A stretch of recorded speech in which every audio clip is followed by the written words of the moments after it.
even before Edwards Air Force Base was designated as the U.S. Air Force Flight Test Center in 1951, this iconic base in the Mojave Desert had already begun its transformation into the center of the American flight research. From the first flight to break the sound barrier to the first landings of the space shuttle and the 1986 around-the-world flight of the Rutan Voyager, innovation and the desire to learn has run deep in the DNA of aviators all across the base. If the concept has seemed feasible or even just desirable, it's been tested in the Aerospace Valley.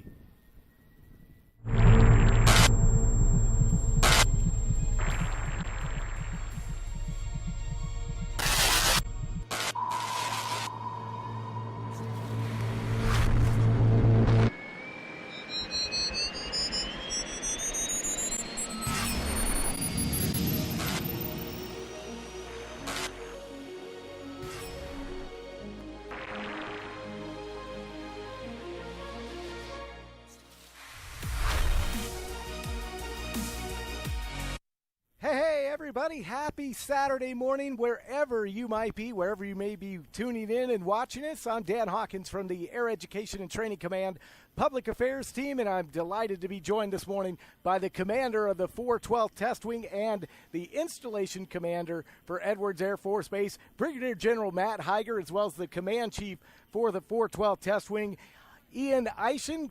Gentlemen, how are you? It is a great day for air power. I'm great. Yeah, super excited. This is flying day 2 of the air show here, but it's really day 6 of the hybrid Aerospace Valley Hybrid Air Show event. And I could not be more thrilled to be here sharing the stage again with you, Dan, today. On my right side today is, this morning, first off, is my command chief, Chief Ian Eischen. And we could not be more thrilled for what we have lined up for you today, to include the guest speakers and the visitors that we're going to have, and also the airplanes, some of which you can hear idling behind us, that are going to be taken off to the skies over the Aerospace Valley and given the eastern portion on our east route a route and a visual on the airplanes later this morning. Chief, you know, it's been a great week, and we've had a lot of science, technology, engineering, and math activities all week long, and really trying to take what we do here at Edwards out to the community, as both to highlight the hard work of the men and women here, but also to give thanks to the community. No, that's true. So if you look at every single aircraft that's flying today, that is decades of work, both by the community, both by the STEM community, the Antelope Valley community, everything that's gone into making sure that that aircraft was designed, works correctly, and is now flying and actually pushing air power downrange is amazing. And so we wanted to be able to show that as a testament of what everybody's able to do when they come together, and then it's just really cool to see. And so we have got a lot of cameras. We got some on the flight line here at Edwards. We're also out in the community, so Palmdale and Fort Irwin at the National Training Center. So we'll get all the images of our aircraft flying out over there as you get a look at some of the live shots coming in to us at Broadcast Central. So can't wait to see the aircraft start flying as you get a good look there at the B-52 Stratofortress on the flight line, sir. What a great airplane. We're going to hear it behind us real quick. That's a B-52 live running down the runway at Edwards. So let's take after this. We got to watch it take off. I mean, we can't break away from this shot. No, it's we too can't. good. No, we can't. It's too good. It is, and it's been too good for going on 70-plus years. It's just an amazing airplane. Wow. Now that's the way to get your day started, Chief. It's a great shot. Oh, wow. Goosebumps. It is. It really is. And for those of you hearing in our microphones, it's over our left shoulder right now, blasting off into the skies over the Aerospace Valley. And it's taken off to enter the holding pattern, and you're going to see that all along the east route throughout the rest of the morning and early in the afternoon. So let's take a look at our schedule of events for today. We've got a lot of activities there as the opening ceremonies about ready to kick off with the U.S. Air Force Academy Wings of Blue, and then you can see there where the first flights will start to arrive, and we'll update you throughout the broadcast on where the aircraft that are flying today are going to be shown. Let's take a look at some of the planes you might be seeing above your house today. And, sir, another great lineup. Fantastic lineup. Test Pilot School's crewing our T-38 Talons today. The venerable F-16 Fighting Falcon, a near and dear to my heart airplane, flown by another one of my squadrons here. We got a Hornet from NASA, the B-52 that you just saw take off. C-17's not only doing the route, but also dropping off the Wings of Blue here today, and then returning them home in time for dinner, which is just another great thing in the Air Force. Unfortunately, we were unable to generate that Stratotanker lift, but it is often seen in the skies here. NASA's contributing the C-20, and then we're going to wrap it up with a King Air in the form of a C-12. And let's take a look at where they're actually going to fly today. And unlike yesterday, it was towards a westerly route. Today, more of the east. It is. So they're going to leave the restricted area that's literally above us where we're seated right now, Dan. They're going to go out over basically California 14 in the vicinity of Rosamond and Willow Springs Racetrack. And then they're going to flow south over Lancaster, Palmdale, stay north of the temporary flight restrictions that are there to protect the folks fighting fires, move east a little bit over Victorville, Hesperia, Apple Valley, and then from there go up over Fort Irwin, Ridgecrest, our neighbors to the north at China Lake, and then end the route there. As a bonus, most of these aircraft that are based at Edwards, when they return and finish that route, they're going to be doing tower flybys again, Dan, today, right by us at high speed. Okay, so we are streaming live on Facebook. We're on Twitch. We're on YouTube. So make sure you join us. If you got a question, 507-339-7836. That's the number that you can text us at. We're rushing through here because we're about ready to pitch it to the Air Force Academy Wings of Blue narrator for today, Cadet First Class Kit Rieger, as the Wings of Blue are going to get us started, and then we'll have the national anthem for this day 2 of flying at the Aerospace Valley Air Show, a hybrid edition. And I don't see him yet. So there you can see on the screen where we're actually streaming. And so let's throw it to the Wings of Blue.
Good morning, ladies and gentlemen. My name is Cadet First Class Kit Rieger, and it is my privilege to narrate for you a precision free-for-all demonstration brought to you by your United States Air Force parachute team, the Wings of Blue. The aircraft being used in today's demonstration is a C-17 from McCourt Air Force Base in Washington. The drop zone control officer for today's demonstration is Master Sergeant Joshua Thompson from Camarillo, California. Master Sergeant Thompson has over 4,000 jumps to his credit. Assisting its ground crew for today's demonstration is Cadet First Class Matthew Vitikin from St. Charles, Illinois. Matt has 606 jumps to his name and serves as the squadron commander for Cadet Squadron 4. Today you will witness a demonstration of precision airmanship excellence performed by an elite group of parachutists consisting of cadets, non-commissioned officers, and DoD personnel from your United States Air Force. And now, ladies and gentlemen, please direct your attention overhead where you will notice our aircraft, the C-17, on jump run for the first and only pass in today's demonstration. On this pass, jumpers will exit the aircraft at an altitude of 5,000 feet.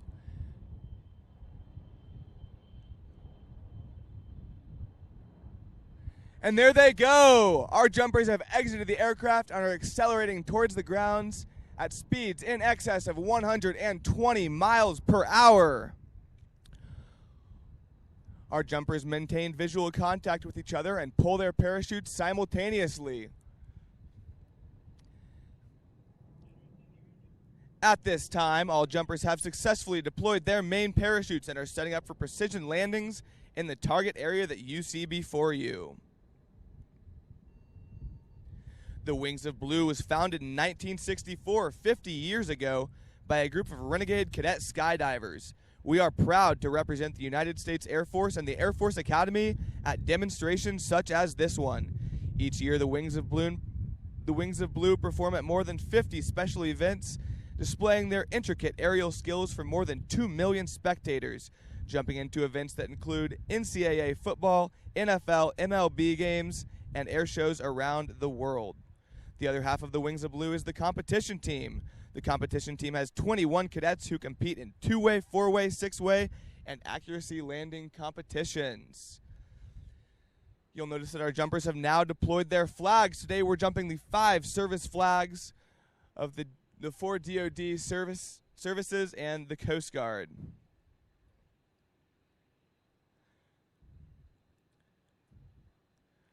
Our first jumper down today will be Lieutenant Colonel Drew Judkins. Lieutenant Colonel Judkins is a C-130 pilot and the 98th Flying Training Squadron Director of Operations. The second jumper down in today's demonstration will be Lieutenant Colonel Matt Hepp. Lieutenant Colonel Hepp is an F-16 pilot and hails from Milwaukee, Wisconsin. Today he'll be flying the flag of the U.S. Army.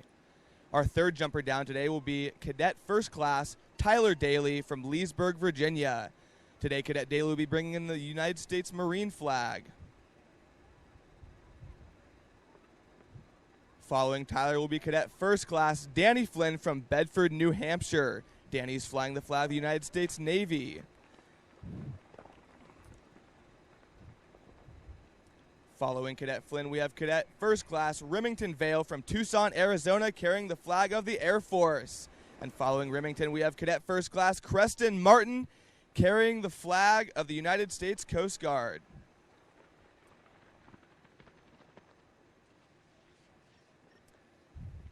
Our seventh jumper down in today's demonstration is Cadet First Class Jason Schultz, an economics major from Cadet Squadron 28.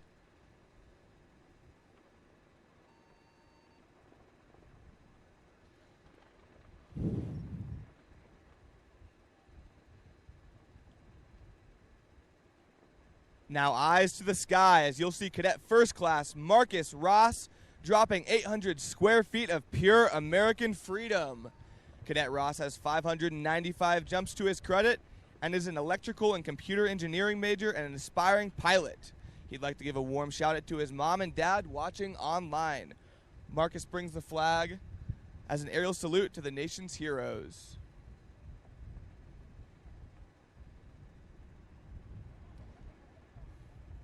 Assistant Cadet Ross in singing today's national anthem is Miss Rachel Bradshaw.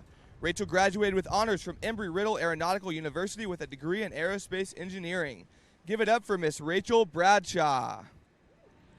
Oh, say, can you see by the dawn's early light what so proudly we hailed at the twilight's last gleaming, whose broad stripes and bright stars through the perilous fight o'er the ramparts we watched were so gallantly streaming, and the rocket's red glare, the bombs bursting in air, gave proof through the night that our flag was still there.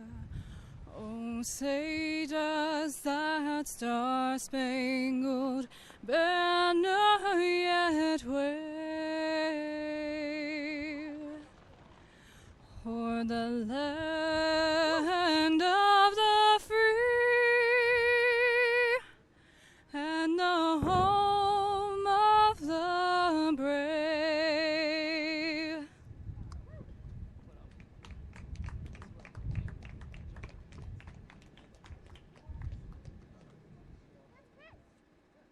Another inspiring arrival by the Wings of Blue, and a little sonic boom to start Perfectly your timed day. sonic boom, yep. Loved it. Yeah, that's two F-16s pushing a lot of power out front.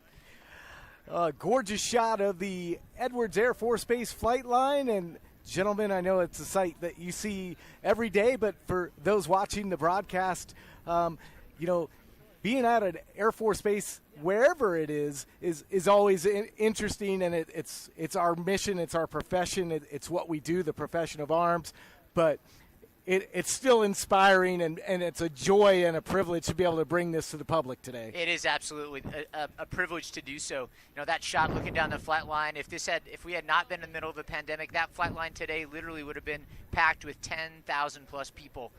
But because we couldn't get you on the base, we decided to take what's on the base out to you. We're broadcasting live, streaming live, and you're going to see the airplanes over you. At its core, my primary focus, and really the military's primary focus in doing air shows and public open houses, is displaying to the public that there's an opportunity for you in the services, specifically in our case, the Air Force and the United States Space Force. And one of the ways that you get into our service is an interest or some type of an aspiration to do a science or an engineering or math or something in the technology fields. You're going to hear us use the word STEM, but I really want to drive home how important science, technology, engineering, and math is to our service and to our department, and especially in the birth of the new Space Force. And if you have questions for us, you saw the number flash up on your screen, but it's 507-339-7836. You can also comment across our social media platforms and leave a comment. We'll try to get to as many as we can as you look at that beautiful C-17 Globemaster. Made its maiden voyage in 1991. C-17 is an amazing airplane.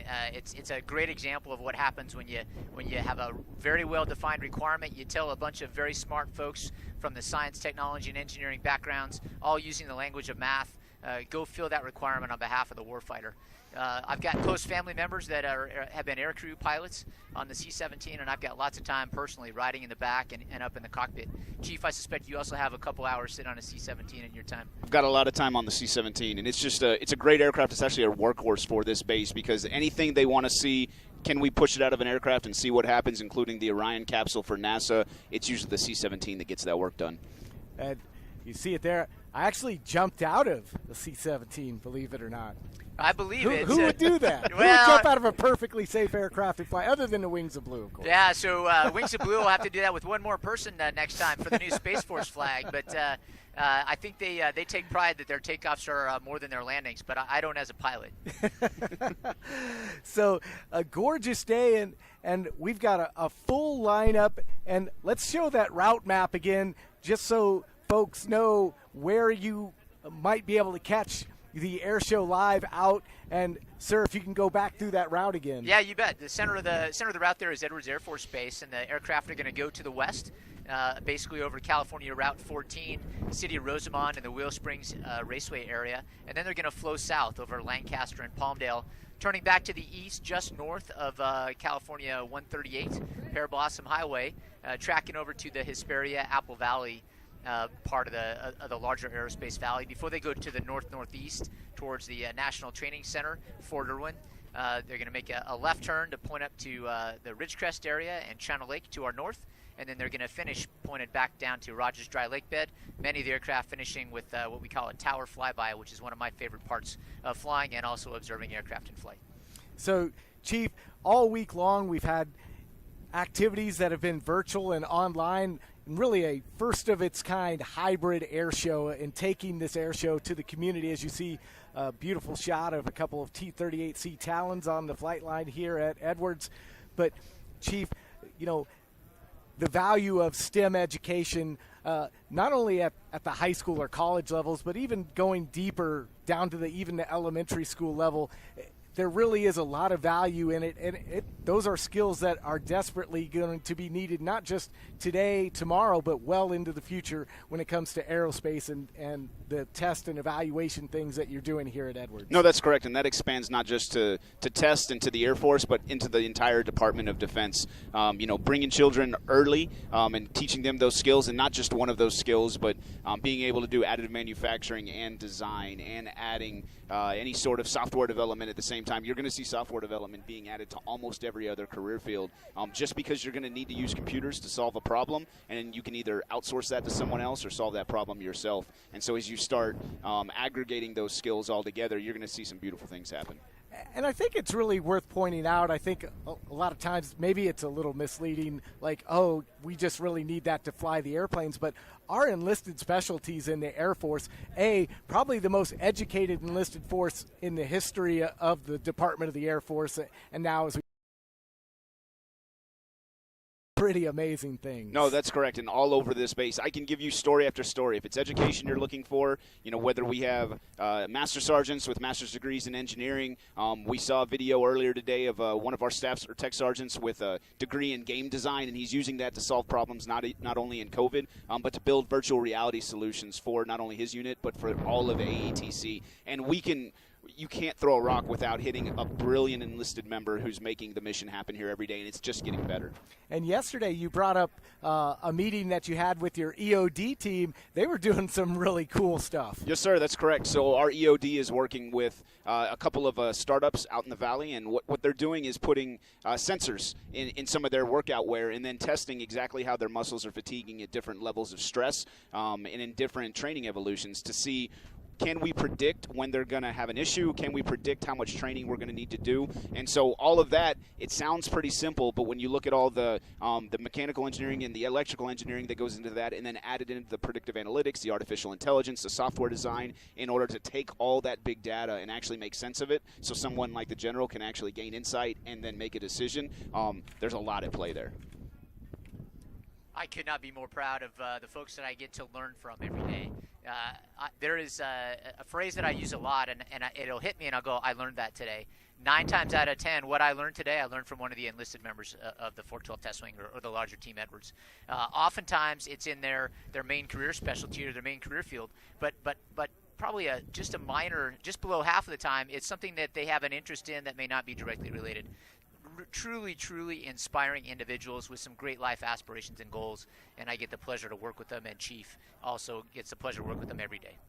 Yeah, and not to mention just the broad sense, there's so many career fields in the Air Force that one can either enlist or work towards a path to become an officer, and even the civilian service. So we're going to talk about all those great things, because each individual, whether they're serving as an enlisted airman, as an officer, or a big A airman, as we like to call it, as a civilian, even our contractors that help us accomplish our mission, everybody has value and what they bring to the table. We just can't do it without them. Yeah, we can't. We literally can't do without them. And so let me talk to you about some really cool airmen that a lot of people may not know. They are literally standing behind the cameras that we're looking at right now. We have enlisted airmen that are public affairs specialists, cameramen, audio, things like that, and they are a small career field, but a high impact career field, and they help us communicate and partner with folks in the television industry and the movie industry. And there's a good example of that partnership literally on the table with us right now. Absolutely, and I'm going to bring in Chief to really go deep down into this, but on the table right here in front of us, we actually have a movie prop from the Captain Marvel film that was in part filmed here at Edwards, and it's pretty cool. So it's right here, and for those who are big fans of Captain Marvel, you might recognize this as Brie Larson's helmet from the movie. Yeah, that's correct. So we had, if you look at this flight line as you're seeing these videos and you go, you know what, I've seen that somewhere before, you probably saw it. You saw it in Iron Man, you saw it in Transformers, you saw it in Captain Marvel. Hangar 1600, our large hangar, is iconic in movies, and Hollywood's just down the street from us, and so when they're looking for an Air Force base to actually highlight and tell the story of the Air Force, Edwards is one of the prime locations to do that. And so good portions of Captain Marvel were filmed here. If you remember correctly, Captain Marvel was a test pilot. You're not going to put her in something like that, in that kind of aircraft, unless it is a test pilot. And so after the movie was done, the entire cast signed that helmet right there. They signed 2 of them. One went to the Chief of Staff of the Air Force, and the other came to Edwards Air Force Base, where it sits proudly in our headquarters office. And that is a piece of her uniform and her chest plate. And so it's just one of the many things. You can go with the right stuff. There's a million other movies that happened at some place in Edwards or on our air base, and it's just a great connection and a great opportunity for us to tell the Air Force story. And you mentioned Hangar 1600. We actually have a little more background on Hangar 1600. Let's take a look. Oh, I'm being told they don't have it. Okay, well, I guess we won't take a look right now. But you mentioned that iconic Hangar 1600, and so many In fact, the building that we're sitting right outside of, base operations, we talked about it yesterday, but it was also part of the Ironman shooting as the Stark Industries headquarters building. Yes, sir. You walk through there, and you can see they changed everything just a little bit to make it look right for Hollywood, but the building that our airmen show up to every single day was in Ironman. It's part of Stark Industries, and it will be forever. And it's an awesome location to highlight everything our airmen are doing. You know, we talked about our 3 Novembers, our public affairs troops, but really they're the storytellers of the Air Force, to make sure that everything and the hard work and dedication of our airmen gets out to the rest of the world, and so they can either be inspired or just feel a sense of pride that they are a part of this nation and part of this Air Force. And here we go. We're seeing some T-38 Talons launch into the Edwards sky, sir. Love it. So that was a formation takeoff of 2 T-38s, probably being flown by a U.S. Air Force Test Pilot School right now. That formation takeoff may look very simple, as you just saw, but I can tell you personally, it takes a little bit of training and a whole lot of trust and teamwork. So the pilot in the lead aircraft has to be very stable and predictable, and the pilot of the wingman aircraft is literally watching to his or her side on when to rotate, when to raise the gear, and how to do configuration changes. Just a great example of how to get airplanes off the ramp quickly, and really building the fundamental, one of the fundamental building blocks of teamwork when you start to build 2-ship and 4-ship tactics in our tactical aviation. So Rosamond and Lancaster, they're on their way. So really exciting stuff. Of course, the T-38 has been a workhorse, and pretty much just about every pilot, with the exception maybe of the folks who go fly the heavies, end up flying the T-38 in undergraduate pilot training. There was a period of time where the T-38, everyone flew it as they graduated from pilot training, and probably 20, 25 years ago, we decided that there are certain skill sets that are better taught and better learned in different types of airplanes, and we divided pilot training after initial into specialized tracks. And still to this day, all of our fighter and bomber pilots fly the T-38 before they get their wings. Some of those pilots become test pilots that don't fly T-38s, and when they come back to test pilot school, we send them to your neck of the woods down in San Antonio to get a little familiarity with the T-38 before they fly it as a test pilot school student. Just a gorgeous shot. Great shots today, all day long from our 2nd Audio-Visual Squadron crew. They're out of Hill Air Force Base. So many thanks to them for bringing all the imagery that you're seeing during this live broadcast. And the F-16 Falcon is our next aircraft to get ready to go. This is a beautiful multi-role fighter, air-to-air combat, air-to-surface attack, Mach 2 speed at altitude. It's pretty cool. It is a fantastic beast. 2,000 hours of my life in one of those airplanes, and counting, I think, is the important thing to say. It never gets old. The 2-ship you're going to see take off will probably not do what's called a max performance climb, but those are by far my favorite. And at least according to Colonel Rossig from the Air Force Test Center yesterday, his favorite. So maybe I'm just going to make a broad generalization. Every pilot likes that. Yeah, max. What do you think, Chief? I think it depends on who the commander is at the time. If you've got a F-15 pilot or an F-22 pilot, they tend to there's a little bit of a rivalry that tends to go on between the two airframes. And so I'm not a pilot. I won't pick one. But I think one of the really unique things about Edwards is there's other F-16 bases in the Air Force, but they might only have 1 or 2 blocks, models of that F-16, whereas because of the nature of our mission, we've got every single F-16 you can ever think of. There's models that there's only 1 or 2 of in existence, and then there's other models that we've had to modify ourselves in order to make sure a certain test happens, so it may stay modified like that for a year and a half, and then it goes back to a normal configuration. And so these are things that our maintenance professionals are working with, and complexities that they don't deal with at any other base, which is why I'd put any of our maintenance airmen against any other airmen for any sort of competition, because they just have such a wide range of knowledge on these aircraft and all the things you can do with them.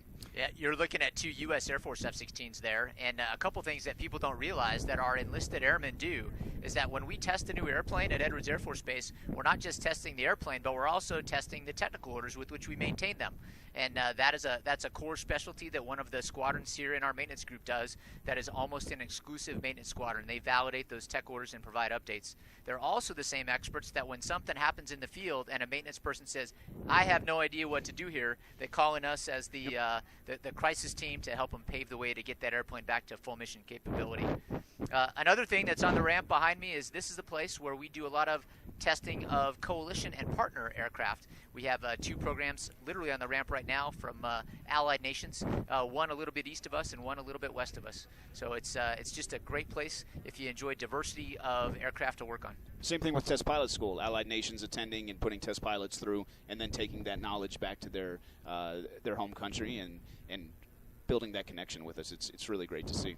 And I just kind of wanted to bring out, as you see, another great shot of the flight line and the, I don't know, is that the San Gabriel Mountains in the background? I'm not sure, but just a gorgeous shot, such iconic scenery here.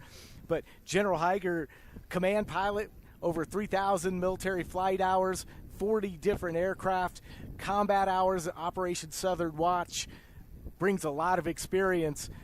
What's been maybe your favorite part about your career? And I know obviously being a commander is usually one of the top highlights, but when it talks maybe to the aviation side of your career, what stands out to you? There are too many things historically for me to pick out one. I will tell you, much like the people that you're watching there in Palmdale looking at a U-2, I have always been fascinated with just airplanes in general, asking the questions of why and how, and getting to combine that curiosity with an education in engineering, and then actually doing it for the first time as a test pilot is super important.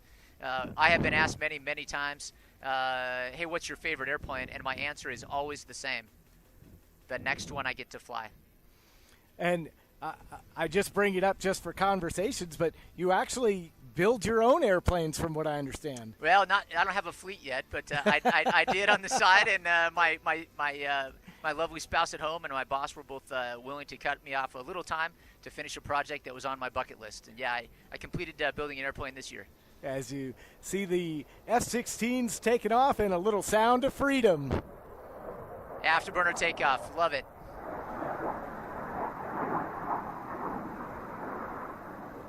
Rosamond, they're coming your way. 2 F-16s on the route. So we're underway, so a lot of iron taking to the air and the skies here. Day 2 of the Aerospace Valley Air Show. Dan Hawkins alongside Brigadier General Matt Higer and the Command Chief, Chief Eishin for the 412 Test Wing. I guess we'll let the sounds of freedom fly by here for a second. Gosh, it never gets old. It doesn't. Never gets old. No, it never gets old. As you get a shot over Palmdale, again, we've got cameras out in Palmdale today, as well as out at the Fort Irwin National Training Center. So I'm squinting in and looking at it. It looks like a U-2 with a chase plane, and I'm guessing that chase plane is a Gulfstream, but that's a guess at this point. Really a neat opportunity for us to see what the partners in the Aerospace Valley bring to the world of test and evaluation and research exploration via aircraft. The U-2s do high-altitude research on behalf of NASA, and there's another NASA jet, one of the Hornets, the F-18s, that actually fly off the Edwards ramp. NASA will have a representative here as a guest in a little while, but those 3 aircraft that you just saw, their Gulfstream, their U-2, and their Hornet, complement a very broad aircraft, I'll say, bullpen. They also have something as large as a 747, where they go out and they literally look at the stars. The Sophia bird. Absolutely. And just looking at the specs for the FA-18 Hornet, they can carry a lot of armament too. They can. It's the good news is that they can carry a lot of armament. The other good news is they're all air refuelable, so you can take off with armament, top off gas, and continue to deliver that kinematic effect on the enemy. So, just in case you're wondering, as you get a shot there of the FA-18 Hornet here on the flight line at Edwards Air Force Base, getting ready to taxi and take off. But if you have a question and you'd like to ask General Higer or the Chief or any of our guests today, you can give us a shout on social media on any of our platforms, as well as you can text it in at the number 507-339-7836. You see it right there on your screen. And General Higer, I think you're up for Ask Me Anything almost, right? Yeah, there's if I can answer it, I will. If I can't, I won't. And if there's a way we can get another expert online to get it to you real time, we certainly will. I'll tell you, one of the things that this pandemic has driven us to do is to think innovatively and think agilely. And that is in our nature. It's in our DNA. It's in the water. It's in the air here. Chief and I have had a consistent string, and when I can't make it, another senior leader sits in, of town halls to the local population in a publicly facing website every Friday for the duration of the pandemic. And so this interaction is not ideally what we'd like. I'd much rather talk to folks in person, Yes, sir. and see their feedback, but having that consistency and the willingness for you, the enterprise and the populace and our community engage with us is a really important and very valuable thing. So when you think about the mission of Edwards, sir, how would you kind of encapsulate it? What does Edwards do for our nation and our Air Force? At a very high level, Edwards is a place where we take an idea and see if it meets the realities of physics at a very high level. There are other domains as well, but that's primarily what we do here at Edwards. To make that happen, there are thousands of folks from dozens of organizations, contractor, military, and other government like NASA. And that mashup, that community actually is a very fertile environment for a culture of, well, why do we have to do it that way, or why can't we do it a different way? And so innovation, being agile, and trying to break a barrier or explore into the unknown is really what Edwards is all about. I'd like to add on that one, sir. You know, you look at most of the things that we're doing, everything was a barroom napkin. If you have a barroom napkin idea and it has something to do with aviation, more than likely you're going to put it at Edwards and see if we can make it possible. If then it's possible, we then figure out how to make it safe, and then it does not go out to the rest of the Air Force until we know exactly how safe it is, where it's going to get dangerous, and where the risk is going to be. So that way, all the pilots, all the other units that are busy fighting the war, they can actually go out and use it. They know that what they're getting is going to work. And so that's because Edwards, the space, and these airmen have made sure that that happens. Yeah, there are a lot of airplanes that you'll see and hear about at Edwards with the prefix X in it. X1, X15, all the way through and including aircraft we're going to talk about later today. That stands for experimental. We're trying something new or something different and see if it has some applicability. But just like all other research, we're learning. When we think that learning is enough that we want to try and weaponize it or operationalize it, we build a prototype. And a prototype is typically identified by a Y. So think YF-117, YF-22, those types of aircraft. And then after that's done and the prototype is ready to be produced, we make it a C or an F or other type of designation. That's just a gorgeous shot of a NASA FA-18. I mean, the smiles on Chief and General Heiger's face, I just can't describe it.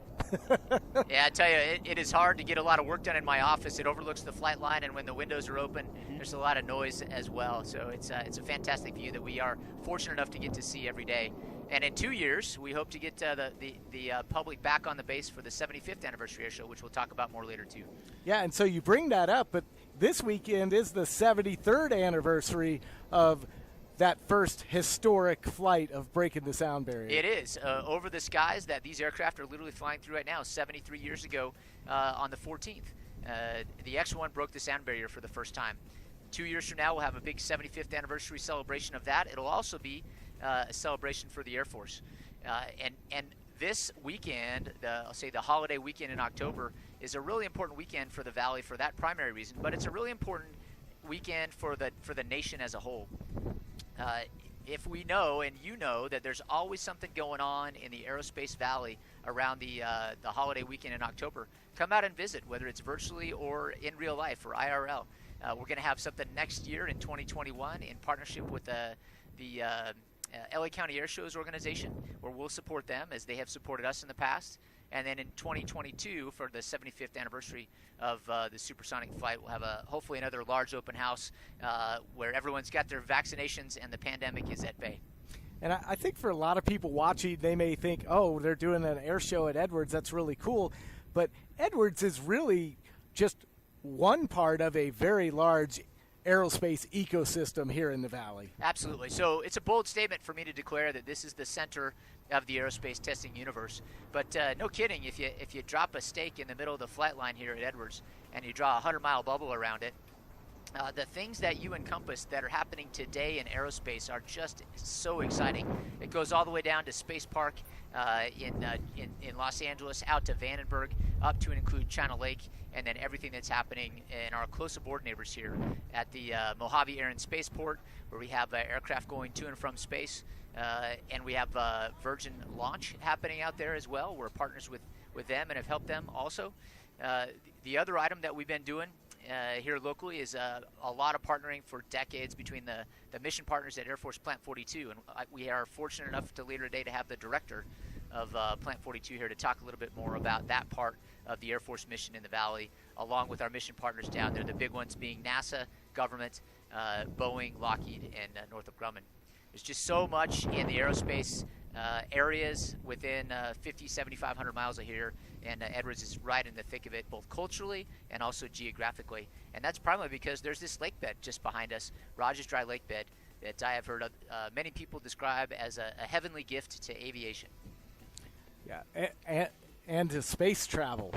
And to space travel, yes, absolutely. So I certainly remember as a younger person watching the shuttle land roll out on the runways here and also land on the lake beds. And when you fly over the lake beds here, you get to see those aim point markings that the shuttle pilots in glider mode would glide back in and do exceptional touchdowns and roll out on their return from space. Yeah, we still have that tower sitting on the lake bed, the one that was built for that initial shuttle launch. So I believe the president could stand there and actually, monitor what was going on and see everything. And so you can't go anywhere on this base without hearing or seeing some sort of historic landmark to aviation sometime in the last 70 years. And I think it really speaks to that innovation culture that exists not just in the Air Force, I think, but in that aviation blood in general. It does. There's an inexplorata phrase on the Air Force Test Center patch, and it's into the unknown or into the unexplored. And that isn't just a motto. It's actually what we do. It's what we are. It's not only what we're charged to do, but it's really what's in our. It's core to our culture. It's what all of the individuals are, and it's what the teams are built and structured around. We have a unique structure of personnel where we can flow expertise to the programs and projects that it needs, independent of who they formally work for. And that type of fluidity and where do you need the expertise and the talent is a nature. It's valuable and valid in warfare, and it's also valid and valuable in test. And what started on the aviation side has quickly turned into our test security forces squadron, our test EOD professionals, our test maintenance squadron. There is not one squadron on this base that's not performing tests in some form or fashion for their functional community, just to see if it'll work. And we have we do a really good job of critical risk management to make sure that we can do dangerous things and do it safely. And so we test those here and then push them to the rest of the Air Force and the rest of the airmen. Yeah, one of the questions we get about test a lot is, to be a tester, do I have to be an officer? And the answer is absolutely not. We have enlisted aircrew that are test professionals, but we also have something called the TPP. Chief, you want to talk about that real fast? Yes, sir. We've got our test parachute team, and so our test parachute team is mainly SEER professionals and a few riggers across the Air Force, and they test new loads. You see people going out into combat, and they're wearing a new helmet or they're carrying a new type of ruck. Somebody had to test that to make sure that it was safe, to see what the load could handle, and that is our test parachute team here at Edwards. It's the only test parachute team in the Air Force, and they're doing great things for all of our battlefield airmen and all of our warfighters downrange. And that's a completely enlisted force doing that task, and they are testing things like the parachutes that the Wings of Blue folks jump under, not just in combat, but also for demonstrations of what the Air Force is capable of doing.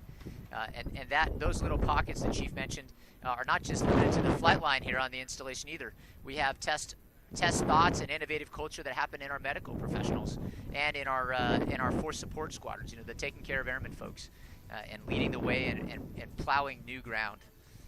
So there you're looking at a live shot over Palmdale, California of a two-ship. I can't quite make it out. Maybe if my eyes were a little younger I could, but you can see a lot of folks out looking at it as well. So we actually have a couple of questions starting to roll in. So Nathan from Palmdale High, he wants to know, how long do you have to practice to fly a jet? How long do you have to practice to fly a jet? I think the answer is you're never done practicing flying a jet. So let me give you, Nathan, first of all, let me commend you for thinking about that.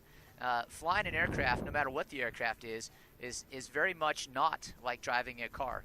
It's a three-dimensional space. There's a lot of rules that apply there, and there's also a lot of basic what we call stick and rudder skills, and those you have to learn and practice and become proficient at. And once you become proficient at that, you have to keep them polished. So the pilot training syllabus for T-38s is a couple hundred hours of flight, and it isn't the same hour 200 times. It's very, very different things that you do when you're learning how to fly high-performance aircraft. And then after that, anytime you transition into a new airplane, there's some type of a formal syllabus hours, depending on your experience, range from the low teens up into the 50, 60 or more hours as you learn to fly a new airplane. But it's also important for me, Nathan, to highlight that what you're observing these aircraft do over your house and your neighborhood today, and what I've spoken about already, is the flying of the airplane, the takeoff, a landing, and approach, just the basics. But we actually spend an incredible amount of time and effort as a military, and certainly as an Air Force, employing or learning how to use the aircraft as a weapon system. And that is actually the hardest and the most perishable of all the skills that I think you'll get from all combat aviators. And we had a question about what time the aircraft might be over Barstow. So a little after 11:30, you should start seeing some aircraft in your neck of the woods, whoever asked that question. And, sir, we got a question for you again. What's your favorite jet to fly and why? So my favorite jet to fly, I've kind of already answered that question. My favorite jet to fly is the next one I get to fly. Every aircraft has something that's very unique and very exciting about it, without exception. Like I said, I am biased to my first high-performance airplane. And that was the F-16, and it is it's very comfortable going back and flying that beast. But she is quite a machine, and she is still very capable. From what is my favorite jet if I could fly any in the world? That's a question I'm not sure I could answer. But maybe I'll answer by saying all of them, including the ones that I haven't had a chance to experience yet. One of the most unique things that graduates of Air Force Test Pilot School get to do is we get to do, even after we've graduated, this program that we refer to as a qualitative evaluation, and it's continued professional development or continuation training. And we are in partnership with other organizations around the world and around the nation. We continue to fly new and different airplanes to us. So as a graduate of the school, I went to the United Kingdom, and I got a flight in a Jaguar over there. Really just a neat airplane.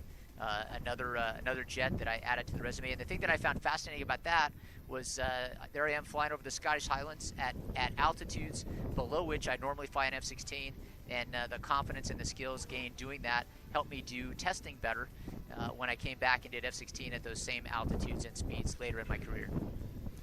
And you get a gorgeous shot there of the C-17 here at Edwards. Just a beautiful image there, and returning back from its flight. I can't get enough of that. Yeah, I think so. I think that's actually the C-17. That C-17 has been a workhorse for us the last couple days. It dropped the wings of blue yesterday.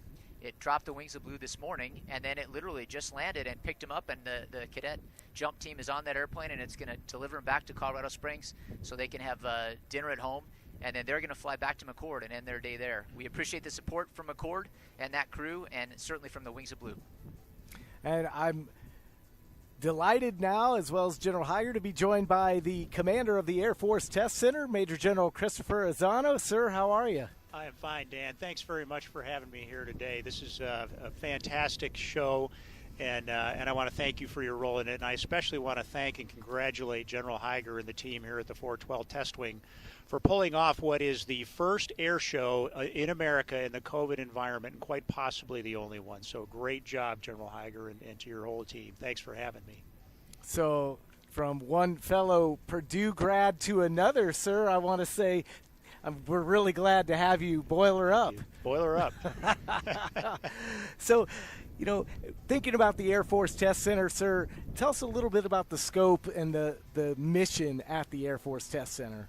Well, it really is an amazing place. We operate across 34 geographic locations across the United States. We have 18,000 dedicated Americans that comprise our workforce, and at any one time they're executing over 700 test programs. Obviously you've had a terrific introduction to the 412 Test Wing here in the Antelope Valley, what we like to call the Aerospace Valley because of its history and the future that we see in defending our nation. But we also have some incredible Americans working at other places across the country. The Air Force Test Center has a wing down at Eglin Air Force Base on the Gulf Coast, and that wing is primarily responsible for doing weapons testing as well as some command and control testing, everything that involves a communication back and forth between the various nodes of a combat environment. They do that. They've got a great wing with a great legacy and wonderful people. We also have a very impressive wing at Arnold Air Force Base in Tennessee, in Middle Tennessee, and they're responsible for doing a lot of the risk reduction, technical risk reduction for future systems like hypersonic weapons. Extraordinary technology, and frankly, it's uncertain how quickly we're going to be able to advance that technology. But this team, with their wind tunnels and their ability to create intense temperatures and pressures, they are proving materials now and future aerodynamic shapes that are going to constitute a hypersonic capability for America in the future. That and a lot of our cyber activity that occurs at Eglin Air Force Base. We also have a squadron in San Antonio, Texas, that today is working on cyber techniques for the warfighter of today and in the future. It's just an exciting place to work. It's an honor to lead these great Americans. I'll tell you what, sir, I know I'm a little biased to the 412, but one of the neatest things you have in your enterprise is within a couple miles of each other, Air Force Test Center organizations have both the fastest place in the Western world, maybe the world, and also the quietest, all in the same test enterprise at or near Holloman. Absolutely. Yeah, Holloman is another of our well-kept secrets, really one of the crown jewels. They do amazing work. Really one of our experimentation centers of excellence, the idea that we can do things really quickly if we take the shackles off and are really smart about how we manage risk, which, as you know, is fundamental. It's one of the core competencies of the test community. I think that's the B-52 flying over Palmdale there. So glad that folks could get out and see the aircraft today. We got cameras out in Palmdale and Fort Irwin today, so still time to get out and see the aircraft. And, sir, we'd be remiss if it's an air show. We've got to ask you, you've flown 35 different aircraft types. What's your favorite? Well, I'm gonna take the easy way out and answer the same way that General Heiger did. It really is the next airplane you're getting ready to fly. But I think it's safe to say that everybody kind of has a special place in their heart for their first aircraft. And my first aircraft in the Air Force after completing pilot training was the F-15E, the Strike Eagle, that's still doing great work around the globe today. So hats off to all the Strike Eagle drivers and the CISOs out there that are keeping America safe. And I kind of wanted to turn our attention to space a little bit, obviously with the buildup of the U.S. Space Force being a Department of the Air Force priority and the role of space continuing to expand with the actual stand-up now of the Space Force. What does space mean for the AFTC? That's a great question, Dan, and frankly, it's really an exciting future that we're looking at now with space as an independent space force. A number of years ago, we realized that wars of the future would be fought in, through, and from space. And I think we also realized at that time that we had a lot of work to do to make sure that America could maintain space superiority. The test community saw that early, and everything that we do in the test community is typically a 3 to 5 year lead time for when our nation's actually going to need it. So we got on that really challenging problem set very early and brought the Space Force in, and we've been talking a lot about what they can do to develop their own unique test force to support all of space's objectives. And we are working with them now. We had a great summit last week where a lot of the space leaders were talking about how to structure their test community. And just recently, and I know you're going to hear from the Air Force Test Pilot School here in a few minutes, we selected the first cadre of candidates that are going to go through the Air Force Test Pilot School's Space Test Fundamentals course. It's an exciting time to be an AFTC, and it's an exciting time to start bringing space even more into the fold than they already are. And I figured you guys would like this question. Phil from Palmdale says, a few minutes ago, the windows on the house rattled. Was that the sonic boom? It certainly could have been the sonic boom. And if you live in the Aerospace Valley, it doesn't even faze you anymore. I tell you, I had a new person that works in the office with me, and she's from Georgia, and she's still getting accustomed to the sound that I don't even think phases somebody like General Zano with his tenure here or myself anymore. It's really just a reminder of how much and how often we are still working and doing. And we're not just breaking the sound barrier because we can and because it's available in the airspace, but there's a lot of work to be done in and around the speeds of that that transonic range as we prepare and we get ready to go even faster on a routine basis. And we also had another comment or a question, are we going to fly any stealth aircraft today? Sadly, I don't think we are. So the lineup that we showed earlier does not involve any low observable aircraft. I will tell you the great news about having the air show this year hybrid is that much of that video from yesterday is around and available. We had F-35s fly the route yesterday as a two-ship, demonstrating the 5th gen tactical combat power that we have fielded from Edwards and is now out literally downrange today as we speak here. So, General Lozano, I wanted to ask, looking into the future for the test center, what does 10 years from now look like when it comes to what you guys, there's so much happening at such a rapid pace as we accelerate change in our Air Force. The sand is moving underneath our feet as we speak. Yeah, it sure is, Dan. And I think what you'll see in 10 years is a lot of things are going to be different than they are today. You'll see some different aircraft on the ramp. You'll see more F-35s, 5th gen aircraft. You'll see some T-7s. You'll see the Air Force doing a lot more with cyber, a lot more in the way we integrate space into the battlefield.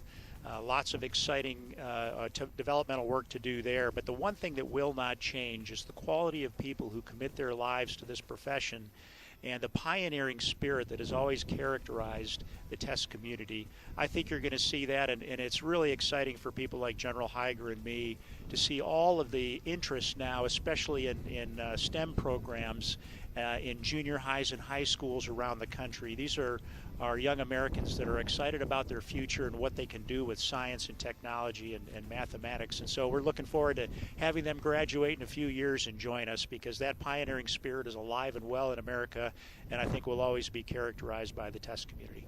And staying on that STEM trail, you've got your bachelor's in aerospace engineering at Purdue.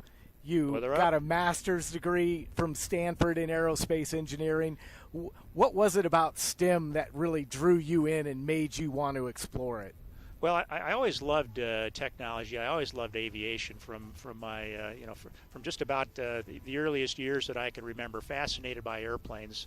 I also remember watching the lunar landing back with when Neil Armstrong put his first footsteps on the moon. And the technology, but also the excitement of aviation and operating in an unknown environment has always been appealing to me. And to be able to see that play out over a 30-year career in the Air Force has been a real treat, a real gift. And so Adam from Bakersfield, he's 12 years old, and his question is, how fast does the C-17 fly? Because it looks so big and heavy, and have you flown one before? So the maximum limit on the C-17 is about 350 what we call knots. That's an aerodynamic limit based on the design of the aircraft. But something that size just doesn't seem to be moving as fast as it is. But trust me, the aircraft you're seeing online right there that was just beautifully highlighted in the background by a B-52 in the same shot is really a powerful beast. And the range on it is very impressive too. And so I hope that answers the question on how fast can it go. But the other question, I'll highlight a little bit more about what you are able to participate in as a member of this community on Edwards Air Force Base and in the larger Air Force Test Center. I got to fly a C-17 Friday afternoon. I went up as what's called a qualitative observer and a supervisory role, and I got to participate in the practice jump, although I didn't jump out of the airplane. The Wings of Blue did. And then after they had departed, one of the instructor pilots from the 418th Flight Test Squadron, a shout out to that amazing group of professionals, put me through my paces in the right seat of that aircraft right there that you're watching. And you should see it over Palmdale in about a couple of minutes. 11:30 is at least the listed time. So, General Lozano, when you think about science, technology, engineering, math, and how important it is as a career, what would be your advice for somebody who may be thinking, this could be something I'm interested in doing perhaps in the aerospace field? So I would offer it's a very challenging career field. What we see time and again is that when you have an inherent interest in something like science and technology, what it really takes to light the fire there is applying it in a real-world situation that you're passionate about. And the engineers that we bring into the test center love aviation. They love space. They love cyber. And so going through it, what at times can be the academic heavy academic course load, you always have to do that, I say, with the end in mind. So it's not just about studying physics and calculus and chemistry and everything else, mechanics, aerodynamics. It's about thinking about how you're going to apply that to an exciting career. Designing the airplane that you see on the screen there, the C-17, which I've also had a chance to fly too. Big airplane, looks like it wouldn't be very maneuverable, but I'm sure General Higer would attest. It flies like a dream because of the scientists and engineers that designed that airplane, and it's going to be with us for many, many years. So keep that end goal in mind, and that's what will carry you through. I'll tell you, Dan, and I suspect General Lozano agrees with me here, one of the things that I didn't think about as I was entering a technological career field and the service, but I have noticed in spades, is that you can have a whole bunch of smart people, but I think what the Air Force Test Center in general, and testers even broader than the test center, have is that we understand how to build teams and collaborate across teams of very intelligent people. And having that collaborative relationship of highly inspired and highly intelligent folks is really what delivers the power that we deliver for the nation across contractors, government, civilians, active duty military members in the test organizations. And that has been a part of our secret sauce for years, and it will be a big part of our secret sauce going forward. Is there anything else you want to pile on that teamwork thought? No, teamwork is key, and frankly, while the science is exciting, what keeps us in it for long careers and it keeps us energized is the people we work with. Seeing the fire in their eyes and seeing the sacrifices they make to deliver security for our nation is absolutely inspiring.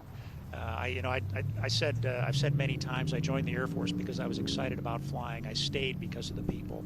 And after now 30 years, I am inspired every day. And, watching the Wings of Blue and how we've got some cadets that are dedicating their lives to these careers, watching them this morning at the early stages, it really is inspiring to see that kind of commitment out of Americans.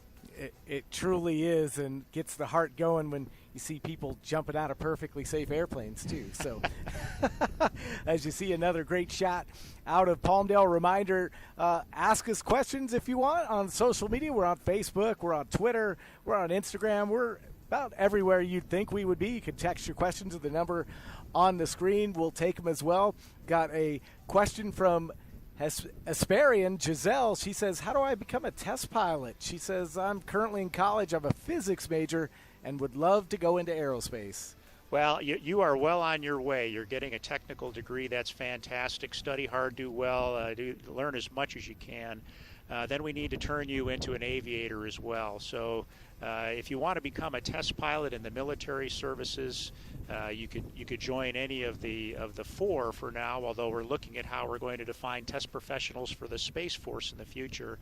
And then put that STEM degree to good use. Be the best possible aviator you can. All that probably starts where you are today in taking some private flying lessons. Build that aviation resume and your experience and comfort in flying in the air, which can be a very, at times, challenging environment. And then get that military experience as an aviator. And at some point, you will meet the requirements to apply to one of our formal training schools in the Air Force, the test pilot school that resides right here at Edwards Air Force Base. Well, sir, we certainly appreciate your time and stopping by with us today, and great day for Air Power. Thanks, Dan. It sure is. It's been wonderful to be here. And again, hats off to everybody, and thanks for everything that your team's done, General Higer. This is fantastic. We're very happy for you. Yes, sir. Thank you for joining us. Thanks. Been a pleasure. And so we continue here on day 2 of the Aerospace Valley Air Show Hybrid Edition as you get a shot of the C-17 flying not so big and slow over Palmdale. It's pretty sneaky. It is. It'll get up on you, that's for sure. One of the items that I think a lot of people don't realize about the C-17 is as a good low-level capability as well, not just high, long, and far. And that is fascinating to fly in an aircraft like that. I vividly remember a couple times being low-level and flying the aircraft, entering a bank, and naturally wanting to climb because the wings are so large and you feel like the wingtips are going to scrape the ground as you do that turn, even though mathematically that's not going to happen. It's a neat airplane. I talked about it a little bit yesterday, but my first time on the ground in Afghanistan was, I got there on a C-17, and I had the privilege of sitting up front in the jump seat. as they did a tactical approach into the base where we landed at night, and we stopped on a very short and very rough runway, and that was a great demonstration of the capability that aircraft has, unrefueled from Germany all the way into Afghanistan that night, just about a decade and a half ago for me. And you just talked about the wide range of missions. You're not just putting simple cargo and people in the back. It does a lot more than that. It does. It absolutely does. A C-17 can haul fuel. It can haul cargo. But it's also designed to haul a main battle tank or other things like that. It also has enough volume to haul a helicopter with the main rotor blades collapsed. We don't always do that. There's good sea lift and other logistics to move it. But if you got to get it there fast, that is the way that our military can move a lot all around the world. We call it global reach for a reason, Dan. And joining us on set now is the technical director of the United States Air Force Test Pilot School, Dave Vanoy. Dave, how are you? I'm doing great, Dan. It's good to see you. Yeah. General? Welcome back. Day 2 still feels just as good as day 1, right? Oh, just as good. It's a beautiful day, and I certainly hope all the folks across the Aerospace Valley are enjoying the sounds of freedom as we have some heavy iron and fast movers going across the valley, showing our gratitude, for their support. Like I mentioned, we are so thankful for their support. It's something that drives the folks here to work as hard as they do. We could not do our mission without the support of the people, support our mission, and their just unwavering support of the men and women in the uniform that are working 24/7, 365 around the country to protect our freedoms. So thank you, everybody. Hopefully you're enjoying the flybys today. And I've only been in the area for a few days coming in from San Antonio for the air show, but the really the love of Edwards and the love of aviation, you can just feel it everywhere you go. So this is a special place, Dan. We talked about this a little yesterday. I remember, so I had the privilege of working very closely with Dave a couple assignments ago, and there was one night I was walking out of our office, and the sun had set on the ground, and I was walking to my Jeep with the NF-104 on a stick. If you've ever driven by Test Pilot School, you can see it. If not, I bet you can find it in many photos if you just Google it. But I'm looking at the NF-104 in the foreground. The sun has just set on the ground, but a missile shot had just gone off out of Vandenberg, and that missile trail was in the sun. It was a really surreal moment. I snapped a picture, and I texted it to my good friend Dave, and I said, Dave, this is a special place. Yeah, it certainly is, and there's a lot of special people, and we're privileged to have the opportunity to work here. So, and what's great about the air show, too, is we have a lot of young people today tuning in. They've got a lot of questions. We got college-aged people who are interested in aviation. So can you just explain a little bit about the Test Pilot School and what your mission is? Oh, absolutely, Dan. It's called the U.S. Air Force Test Pilot School. That's probably a little misnomer. Maybe more aptly called the Test Professional School, because we have manned pilots, we have remotely piloted aircraft pilots, we have engineers, we have combat systems officers, so they're all working together, going through a year-long arduous program. We probably cram a year and a half of academics, flying activities, and exams into 11 months. So we work them pretty hard. All my students out there, don't be watching this. You need to be studying and writing reports. And I know they are. Also, just for your information, the U.S. Air Force Test Pilot School is much broader than that. We support our international partners. In the 76-year history of the school, we've had over 350 international graduates from 25 different countries, and that doesn't even include the Navy. So you start adding the Navy in, and we're probably well over 400. They speak their own language, but we assimilate them into the Air Force in a year. In addition, we have civilians that go through the school. So I was privileged in the mid-90s in class 94 Alpha to go through Test Pilot School as a civilian engineer. So about 2 to 3 a year in different classes, we have that opportunity. So for all you youngsters out there, there's many avenues you can pursue to get into Test Pilot School. Our career here at the Flight Test Center. I think it's really important to note, it goes well beyond, and obviously we have the military and we need military pilots, and they'll go through it. But we need a wide range of people to accomplish the actual mission here. We do, and what Mr. Van Hoy just got done talking about is that you don't just have to be a pilot, and you don't have to even have to be on active duty in the Air Force to go to test pilot school. You know, we had that listener ask a question about, hey, I'm an undergrad taking physics and I want to be a test pilot. Well, I encourage that person to follow General Lozano's advice. What he described is the path that is similar to what both General Lozano and I did. Got a technical bachelor's degree, joined the military, went to pilot training, and applied to test pilot school later. But to get to test pilot school, there are many, many other ways. And, Mr. Van Hoy is a great example of. So if you don't or aren't interested or can't for some reason join active duty in the Air Force, join as a civilian, join as a scientist, join as an engineer. And I think, Dave, you mentioned yesterday that just this week we're doing our down select for the next crop of civilian students. That's correct. And it's exciting to see the youngsters, I say youngsters, most of them have master's degrees in engineering, come through the schoolhouse in hopes they're active candidates to come to test pilot school. So the opportunities are there, but the diversity is certainly something we've talked about. But the common thread is everyone has a solid background in science, technology, engineering, and math. And it all starts in junior high, it all starts in high school, and we can't emphasize how important that is. I couldn't agree more. I tell you, one of the things that I remember as I was going through math classes as an undergraduate in college, just get through the math class and I'll never have to deal with it again. You know, that type of philosophy. And the interesting thing about all those classes that many of you are in or many of you will take in the future, all the way back to kindergarten when you first started learning math, the better you understand fundamentals like simple or basic physics, simple chemistry, and especially mathematics, those form the scientific method, and math form the basis of almost everything we do in science, technology, engineering, and math career fields. And that understanding and that fluency will help you be better and get closer to your goals and your dreams and your aspirations and contribute a lot more later in life. So I know if that third page of math homework is just a little bit more than what you want to do today, there's a reason to be that proficient and that fluent in what is really an international language of mathematics. General Heiger was telling me one of the cool things that you have been a part of is that development of the F-35, one of our latest fifth-generation fighters, but you were actually involved with it when it was called the X-35. Can you tell us a little bit about that experience? Certainly, Dan. First, let me put a little plug in for the Aerospace Historical Foundation, the Flight Test Historical Foundation. Next Saturday, we're going to have an event called the Gathering of Eagles, and it's going to be a virtual event. Anyone can log in to Zoom and listen to it, and it's going to talk about the Battle of the X-planes, the X-32 versus the X-35, which happened just over 20 years ago. So they're going to get firsthand opportunities to hear some of the folks involved in that program. But it was an honor for me to see the program move from paper.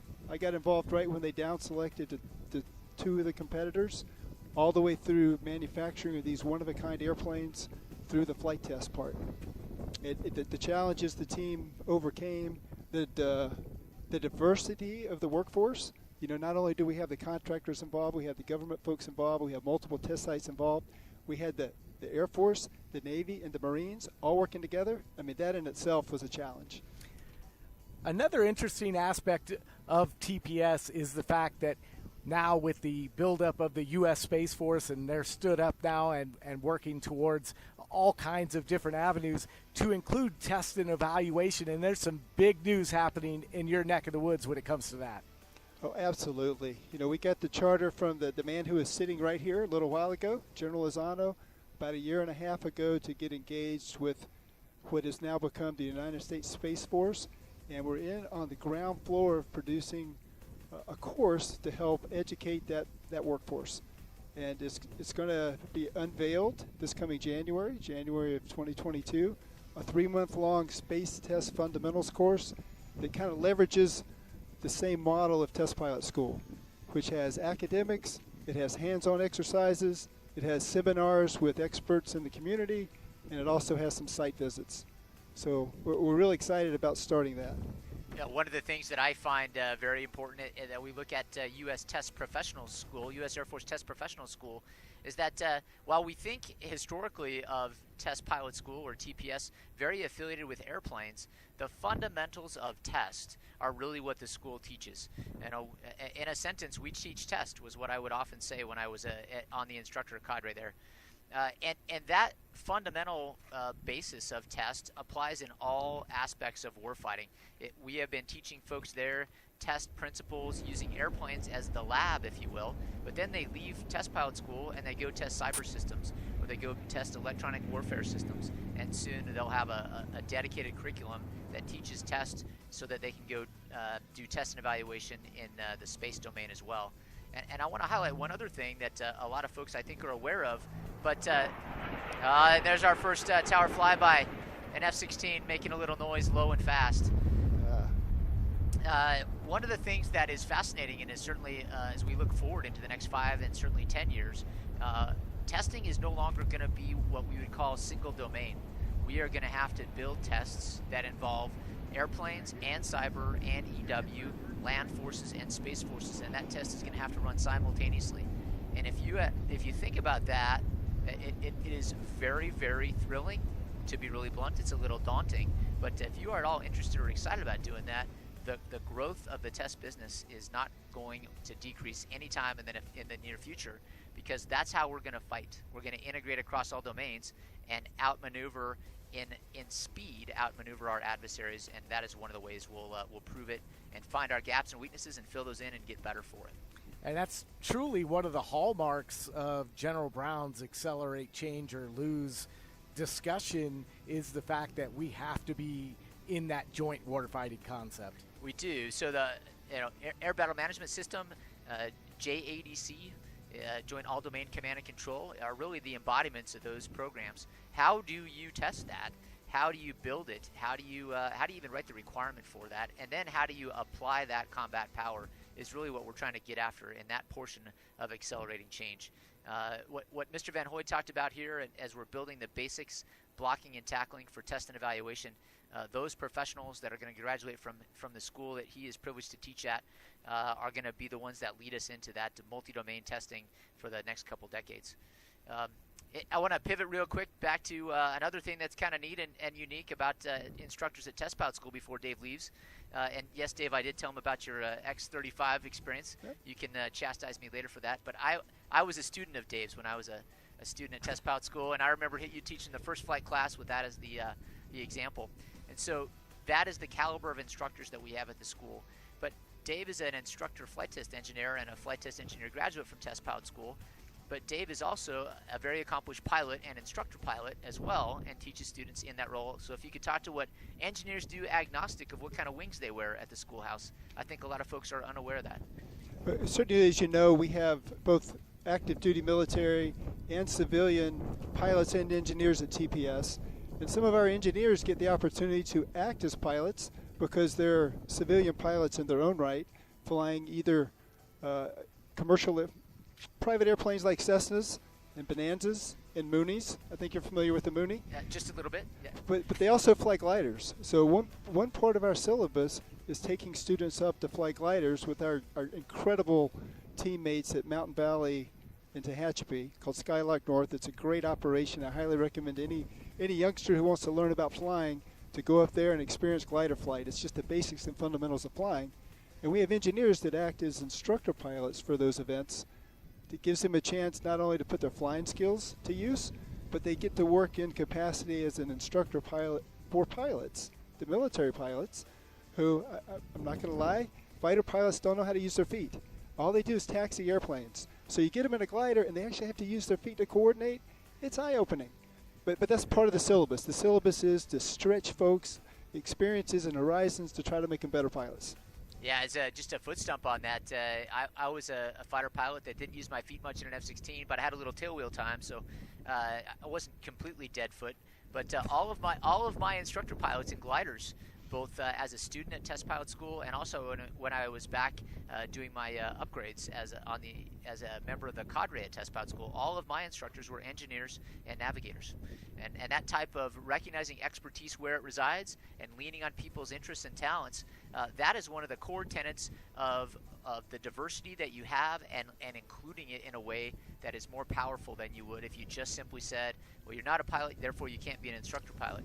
And that's just one more example of what we can do when you reach out and ask people, what are you interested in and what do you want to be good at? Well, just like they say in TV, this segment has left me wanting more. And yesterday that was great because I was going to get to talk to you today, but unfortunately we don't have another air show tomorrow. But sir, we certainly appreciate your time, your expertise, your service to this great nation, and your love of aviation. Well, thank you very much. It's been a privilege to spend my career here, and I can't think of any other place I'd want to be. Thank you for your time, General. Thanks for your friendship and this work. Absolutely. Thanks for being here, Dave, and all my best to everybody back at the schoolhouse. If you ever want to trade jobs, let me know. I might know a guy. No, thanks. All right. No, you can come back and work for me. I'm glad to have you. Can do that anytime. I might take you up on that.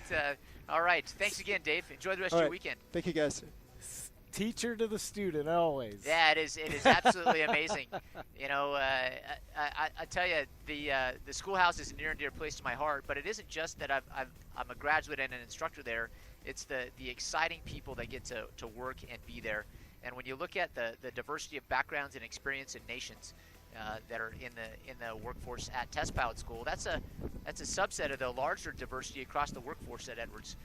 And one of the things that adds diversity is clearly things that you can see, so a gender or maybe a skin intonation. But another thing that adds diversity in our workforce is your route of experience or your life path or your education. And one of those experiential differences are who you worked for and who you worked with. And so the more that we can expose people to those that haven't been from the same part of government or even government at all, the better it is. And I can't think of a better way to transition or to welcome our next guest than to say we have awesome partners that often have very different and divergent paths that have provided a synergistic relationship here at Edwards. So let's bring in Kevin Rohr from NASA, the Strategic Communications Chief. Kevin, how are you? Hey, thank you. Doing great, Matt. General, thank you for having me back. It's a great day to go flying. And if I can, before I get started, I've got a little thing wrapped up in a sanitary wipe here just to keep it safe. I have a NASA coin that I'd like to give to the General, and it's in commemoration of our Artemis program.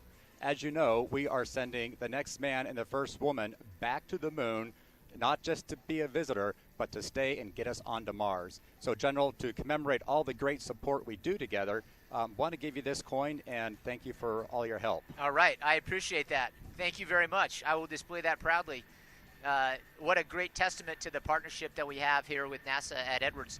And we have many mission partners at Plant 42 and at Edwards, but we literally only have one alliance between organizations, and that alliance is the alliance between the Air Force, specifically the 412 Test Wing, and the NASA Armstrong Flight Research Center. So it's always a pleasure to sit down with our partners there, and the history that we have between these two organizations is just so rich, and we're making history together every day. Yeah, and thank you, General. The alliance goes all the way back, and the work we've been doing together to the X-1 program you were talking about earlier. We've been out here, NASA has been out here almost 75 years. In fact, next year we'll be celebrating our 75th year as a tenant here on the Air Force Base. And so much rich history has gone on, and we're making new history today with our supersonic flight, with new X-planes, and just advancing aviation.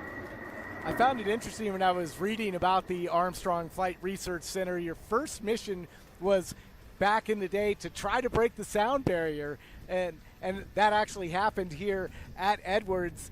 But just interesting the intertwined work that the Air Force and NASA have done together. And there are example after example after example of a very synergistic relationship, a very symbiotic relationship. We've already mentioned the X-1, but X-15 is another exceptional historical example. Kevin, if you want to talk about that or any that we have currently. Sure. And as you may know, Neil Armstrong flew the X-15. He's that guy that went on to the moon. And by the way, our center is named after him. But talking about supersonic flight, we have a new X program. It's called X-59, and it's not to go faster, but to go faster and quietly. Can you fly at supersonic speeds and do it quietly without disturbing people on the ground to pave a way for a whole new industry of cross-country supersonic flights? Imagine going from LA to New York in 3 hours, let alone 6 or 7. Yeah, so one of the fascinating things that when you think about the mashup of science as it impacts technology in the form of that X-59, I remember vividly in my very senior and graduate school aerodynamics classes when we talked about where does all the energy come from for the sonic boom, and the answer is it's from fuel. So if we can make an aircraft with a sonic boom that's either less powerful or less sharp, we potentially have some drag savings, and that's also more efficiency as well. And so it isn't just a benefit in the X-59 program for places we can fly and people we don't disturb, although I certainly don't mind that. There's also some environmental potential impacts in a positive way, and also just more fuel efficiency as well. Yeah. So I'm excited about X-59. Yeah, absolutely. Another year or two, you should be able to see it flying across the valley here, so we look forward to that. We'll make a big deal about it so you can take part in it too. So another thing that we do as far as, you mentioned science, is we do a lot of airborne science aircraft. And I think as part of the air show today, I don't know if it's been on camera or not yet, but our ER-2 aircraft is flying. And the other day, it was just out flying over some of the devastated areas from the wildfires. And we're collecting scientific data to better... I never get tired of that. No. That can interrupt me every day, and I'll just smile bigger. Yeah, that is one of the benefits of working here at Edwards, that's for sure. I'm just going to say that all three of our heads turned at about the same time to watch that beautiful plane fly right by, as you saw on your screen right before that, a T-38 formation landing. So that was pretty cool, too. It is also something that's very challenging that we train to do, very basic early parts of flying. One of the things that I want to emphasize for the audience, and I know Kevin's aware of this, but I want to foot stomp it here, is that those passes that you're seeing back at Edwards for these aircraft coming back relatively low and in some cases very fast, that is on a tower flyby line. That is part of the test apparatus that we have here at Edwards, and it's a way that we calibrate aerodynamic and aero systems. And so that's a proficiency-based item that all of our aircrew need to continue to do. So those are not airshow maneuvers. That's what you get the privilege and the honor of doing every day when you fly aircraft at and around Edwards Air Force Base. But let's talk about the TR2 real quick, because Kevin, we have seen it on the video here today, and we've also seen your Gulfstream. Right, and the ER2, I think just the last couple of weeks flying over... I can't quite see the monitor here. It looks a little blurry for me from this angle, but they've been flying over the fire areas, and not necessarily to help the firefighters on the ground, but to understand the impact of the ecology and the devastation from the fires, so we can better model and predict when and where you might have mudslides and revegetation and how the growth is going to come back. So it's about healing those fire areas as well. I'm being told that's a C-12 flying over Palmdale. Well, there you go. Well, I won't take credit for that one. That's not mine. That is one of the ones based at Edwards that have Air Force on the tail. Kevin, one of the airplanes that Chief Eischen was really fired up to talk about earlier today was Sophia. If you would give us a quick discussion of what Sophia is and does. Certainly. For all of our friends down in Palmdale, they probably get to see her all the time taking off. Right now, she's actually in Germany. Sophia is a modified 747 SP aircraft, and we have gutted the insides, created a laboratory out of it, and mounted a huge telescope in the back of it.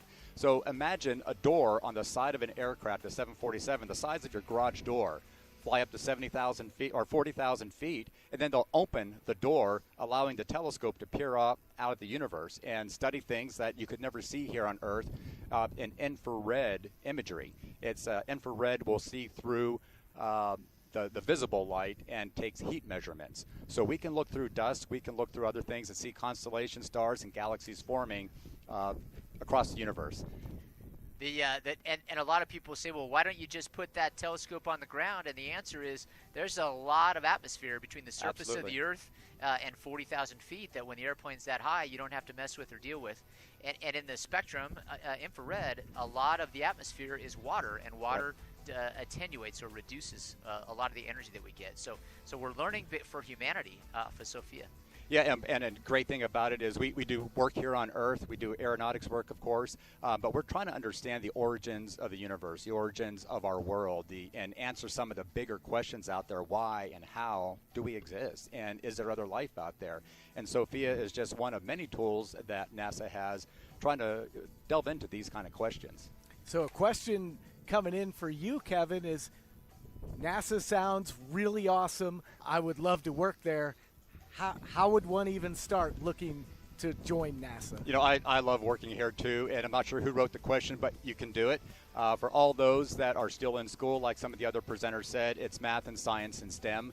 For those that are out of school and already in the career, we still bring in people mid-career, late career, any expertise. While we are heavy in the STEM fields, we also have accountants. We have public affairs communications folks. We have people who do human resources. Just about any career field, even psychologists. What is it like to fly in an airplane, and how are these the astronauts going to Mars going to psychologically survive for 8 months or up to 3 years doing a space mission? So any kind of career field is on the table. We're hiring them. If you're ready for making that transition today, go to usajobs.gov and do a search for NASA. There's probably a ton of jobs out there today. And one of the neat things about if you want to work for NASA, just get to Edwards. And so we actually, when I lose somebody to some organizations, I refer to that as being poached. But it is not the case when we have somebody that goes down the street to NASA Armstrong Flight Research Center, because we know they're not really leaving. There's a lot of partnership there, and that combined understanding between the 412 Test Wing and Edwards folks and NASA is very important for both of our missions. But there's a better than average chance that that person or somebody else is going to flow back. And so there's a very unique career path if you're a scientist or an engineer to flow from the Air Force at Edwards to NASA at Edwards and back multiple times. Right, and a prime example is a lot of our pilots. Most of the pilots that we have are very, very experienced. Some are getting ready to retire from the military, from the Air Force. We have a couple of test school graduates that have actually come on to NASA to help fly as our research and our pilots at NASA. Also have program managers that have come over from the Air Force. Because of that unique relationship we have, we can exchange resources and benefit both organizations. Yeah, I'm going to call him out in person, but former squadron commander of mine, he's a NASA pilot today on the payroll, but he's also an instructor pilot at test pilot school.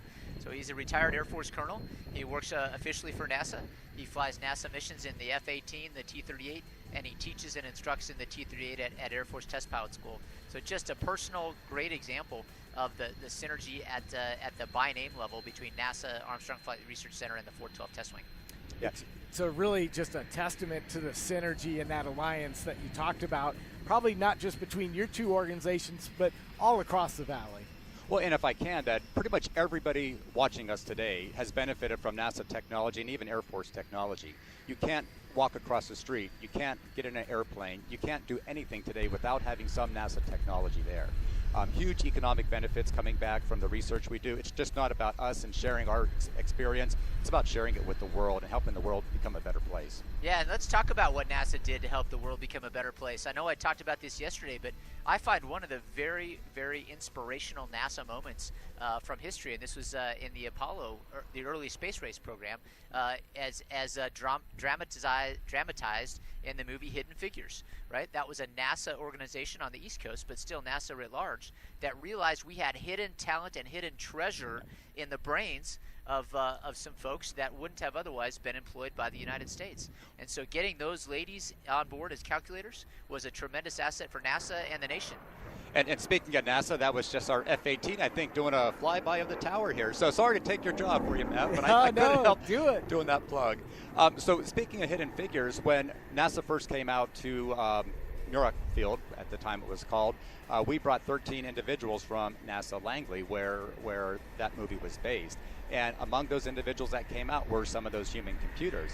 And we often think of computers as our cell phones or these big boxes, but they were the mostly women who did the hand calculations and analyzing the flight data, and brilliant mathematicians. Our programs would not have survived without them. They were the backbone behind our research. Yeah, they absolutely were. And again, if you've seen the movie, you know what I'm about to say already, but if you haven't, it isn't just that they were women in a largely male-dominated culture, but they were always also African Americans for the most part as well. And that to me really drives home something that's very important in our society today, and that the Air Force and NASA capitalize on. We can't do what our nation needs us to do, and we can't lead the way if we don't take advantage of all the talent that's available, independent of where you were born and what your gender is and what your skin intonation is or where you worship or any other facet like that. If you are interested in performing and contributing in a technical way, we want you and we need you, and you're going to bring something new that none of us would have ever considered before. And Hidden Figures is just a good story to tell, but I can go on and on and on with how that diversity and including it has benefited us all. Yeah, in general, if I can, just give a shout out. We still have one of those early human computers living in our valley, and her name is Betty Love. Betty, if you're out there, we love you, we miss you, and we wish you well, and thank you for your service. But she's still out there in the community, and sorry to do the plug, but I love Betty to death and couldn't help but mention her name. Now, I have tremendous amount of respect for Betty and that generation, just like I do a lot of other leading edge folks. You know, they were on a technical front and a technical fight, but they also had a dual front fight at home. And that type of rigor and tenacity is very aspirational, and she's certainly a part of that generation. There's a beautiful shot of your NASA FA-18 Hornet coming in for landing here at Edwards Air Force Base. Kevin, we certainly appreciate NASA for all you do, and thanks for stopping by. I appreciate it. Thank you for having me. Absolutely, Kevin. All right, as we look at the Hornet there on the rollout, we got a few other folks still in the air. The last couple live shots have been at Fort Irwin. I want to commend everyone that I saw on the video screen earlier that were at our locations in Palmdale. It is just thrilling to me to see folks that got out and watched this out in the community. One of the things that we were, I'll say, legitimately concerned about is that if we put a large crowd together, that it would be a hot spot. And it was nice to see the crowds gathered there with appropriate physical separations, good airflow, but still enjoying the iron flying over them. Yeah, as the FA-18 has touched down, that's just a cool-looking airplane too, right? It is also a neat-looking airplane with a great capability there.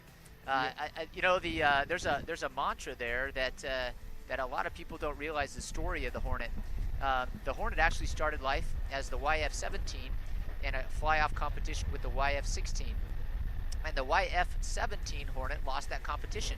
But, you know, to the model that we talk about a lot, and we have to fail to learn and get better, the company that failed that competition, they learned from that loss. They made the aircraft better and pitched it to the Navy. And the Navy said, that's an exceptional airplane, and we won it. And here we are 30 years later with it still dominating in its mission set. And so failure isn't a bad thing if you learn from it and you move on to it. And I think the F-18 is a great example of how its legacy really informed how awesome it is going forward. Welcoming in Justin Anthony to the set here from the Air Force Test Center from the Civilian Service Talent Acquisition Program. And yes. How are you? I'm doing good. Thank you. Thank you for having me again. I see we have the Captain Marvel helmet on today, so that's pretty cool. It is very cool. Yeah, thanks for joining us again there, It raises the cool factor for us, for sure. Yeah, definitely. I actually have a pretty cool Captain Marvel story. When they were filming here back then, I was a flight line supervisor, so we had to get the aircraft positioned for the film. And, oh, wow, look at that C-17 there. Gorgeous shot over Fort Irwin. Actually stopped me mid-sentence. No problem. It's stopping everybody mid-sentence when airplanes fly over on a Saturday like this. Oh, wow. Look at that. Well, going back to the Captain Marvel story here, we put our aircraft on the set. And day one, we put the B-1 on position. And, you know, we're excited. We have Hollywood people in the house, and we're big fans. And I think it was day 4, we actually pulled the B-2 in. And we saw it was a complete role reversal, and all the Hollywood people thought we were the rock stars. So that was really cool. What we do here is awesome. Yeah, it's pretty cool, and that's another great shot all day long from our 2nd Audio Visual Squadron crew.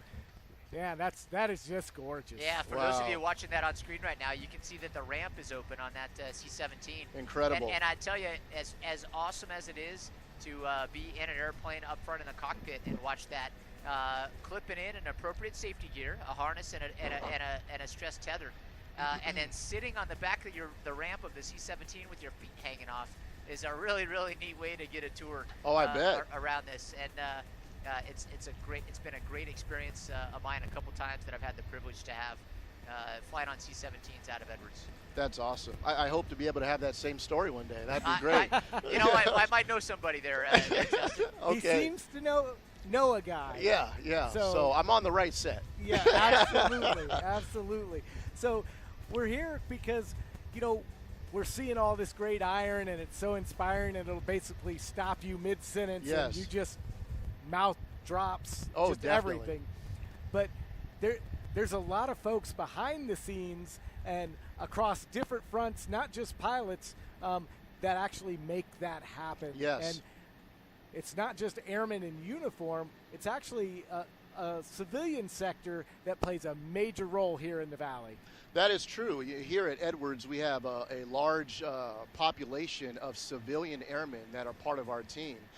We're a unique installation. A lot of our active duty bases have a much higher percentage of active duty. Where here we probably have a 70 to 80% civilian to active duty ratio. So what that does is it gives people who wouldn't normally want to put on the uniform, that want to be a part of the Air Force team, you can still be a part of the Air Force team by coming and joining us and being engineers or whatever it is. I know we're talking a lot about engineering right now, but we have a lot of great other opportunities for, we were discussing some of them yesterday. Firefighting was one that wasn't mentioned. Behind us, we have an airfield management truck. We have safety people that keep everybody out here safe. And we're all part of the overall, I guess, eco structure that makes it all work. Yeah, so you have an interesting story on how you first came into Air Force service. So why don't you share that with us? Yeah, so I was an aircraft mechanic, and I went to school. I got my degree, and by doing that, it gave me some opportunities to move laterally and move up, because we have a lot of opportunities here available. Right now, we have an aging workforce. The entire aerospace industry has an aging workforce. So if you're young and you're looking for opportunities, people like myself, I was able to capitalize off those opportunities because we don't have a large population of people on the back end to fill those positions. So I was able to do that, and here I am. I'm now in the world of human resources and recruiting, and at one point, I was out here trying to fix airplanes, in a completely different world, and I'm still part of the overall mission, which at the end of the day, that's the most important thing, is you want to feel like you're part of everything, and that's exactly what we are. We're part of the overall team. Yeah, a lot of people don't realize folks like Justin joined the Air Force, or what we call assessed the Air Force, as a civilian, doing Yes. jobs that are often thought of as military-only jobs. Yes. Pilots, aircraft maintainers, a couple other gigantic career fields that we have for civilians at Edwards are in the communication career field. So information technology and information systems specialists. There's a huge demand signal for those folks right now. And then another one that's, we're kind of sitting on it right now, one that may not be obvious to everybody, but the civil engineering career fields. So folks that build and maintain roads, sewer, water. They do some smaller construction projects. They manage all the large construction projects. Overwhelmingly, all of the airmen that we have on this installation doing all of those missions that literally build this installation, they are all they are all civilian airmen. That is correct, yes. And you can't understate their contribution to the base and what they mean to everybody, the facilities, maintenance, and the just the overall infrastructure. We couldn't do what we do without having all of those resources. And we have a lot of opportunities there. Firefighting is actually under civil engineering. We're looking for mechanics and the architects, and they're looking at solar energy for people that are engineers, civil engineering, but not just the civil engineering, but mechanical engineers, where they're looking for those in the civil engineering group. They're trying to move forward with the technology, not just maintain and build up everything, but they're actually trying to strategize on the future and how we build bases moving forward. Yeah, a lot of people, we've been foot stomping science, technology, engineering, and math. Yes. And degrees and educations in those. But, if you just want to be on our team, we have vehicle maintainers, so heavy maintainers on fire trucks and fire engines and fuel trucks. We have a whole bunch of medical technicians as well across the Air Force. And I'm actually sitting at a table again for the full round with a professional that's a civilian in the public affairs regime, where we have a lot of civilians also. So if you have an interest in it and you are interested in being a part of the Air Force but not wearing a military uniform, wearing a civilian uniform, I suspect we have it. And if we got it in the Air Force, Edwards usually has it. And that is correct. Yes. So Justin, here it comes. Yes, I think you all Here it timed comes. this. This is my baby, one of them at least. Yeah, I love that I got this time slot. Thank you. Long-range heavy bomber, Yes. the B-52 Stratofortress. It is a thing of beauty. Just, soak that up, right? Oh yeah, I mean 100 years or so, maybe when it's all said and done. I mean that's probably the most legendary airframe we'll ever see. And not just because I'm biased. I think if I wasn't out of it. Took the words right out of my mouth. Yeah. Yeah, I tell you, the shot as it's coming towards us looks like it's leaning into the fight. Oh, yeah. The design has been around for almost 70 years. The airplane's been flying for 50 plus. Oh, here it goes. Here it comes, and here's the sound. That's the sound of freedom. It really, really is. Yeah. What a workhorse for our strategic national arsenal. What a workhorse for Edwards, the B-52 is.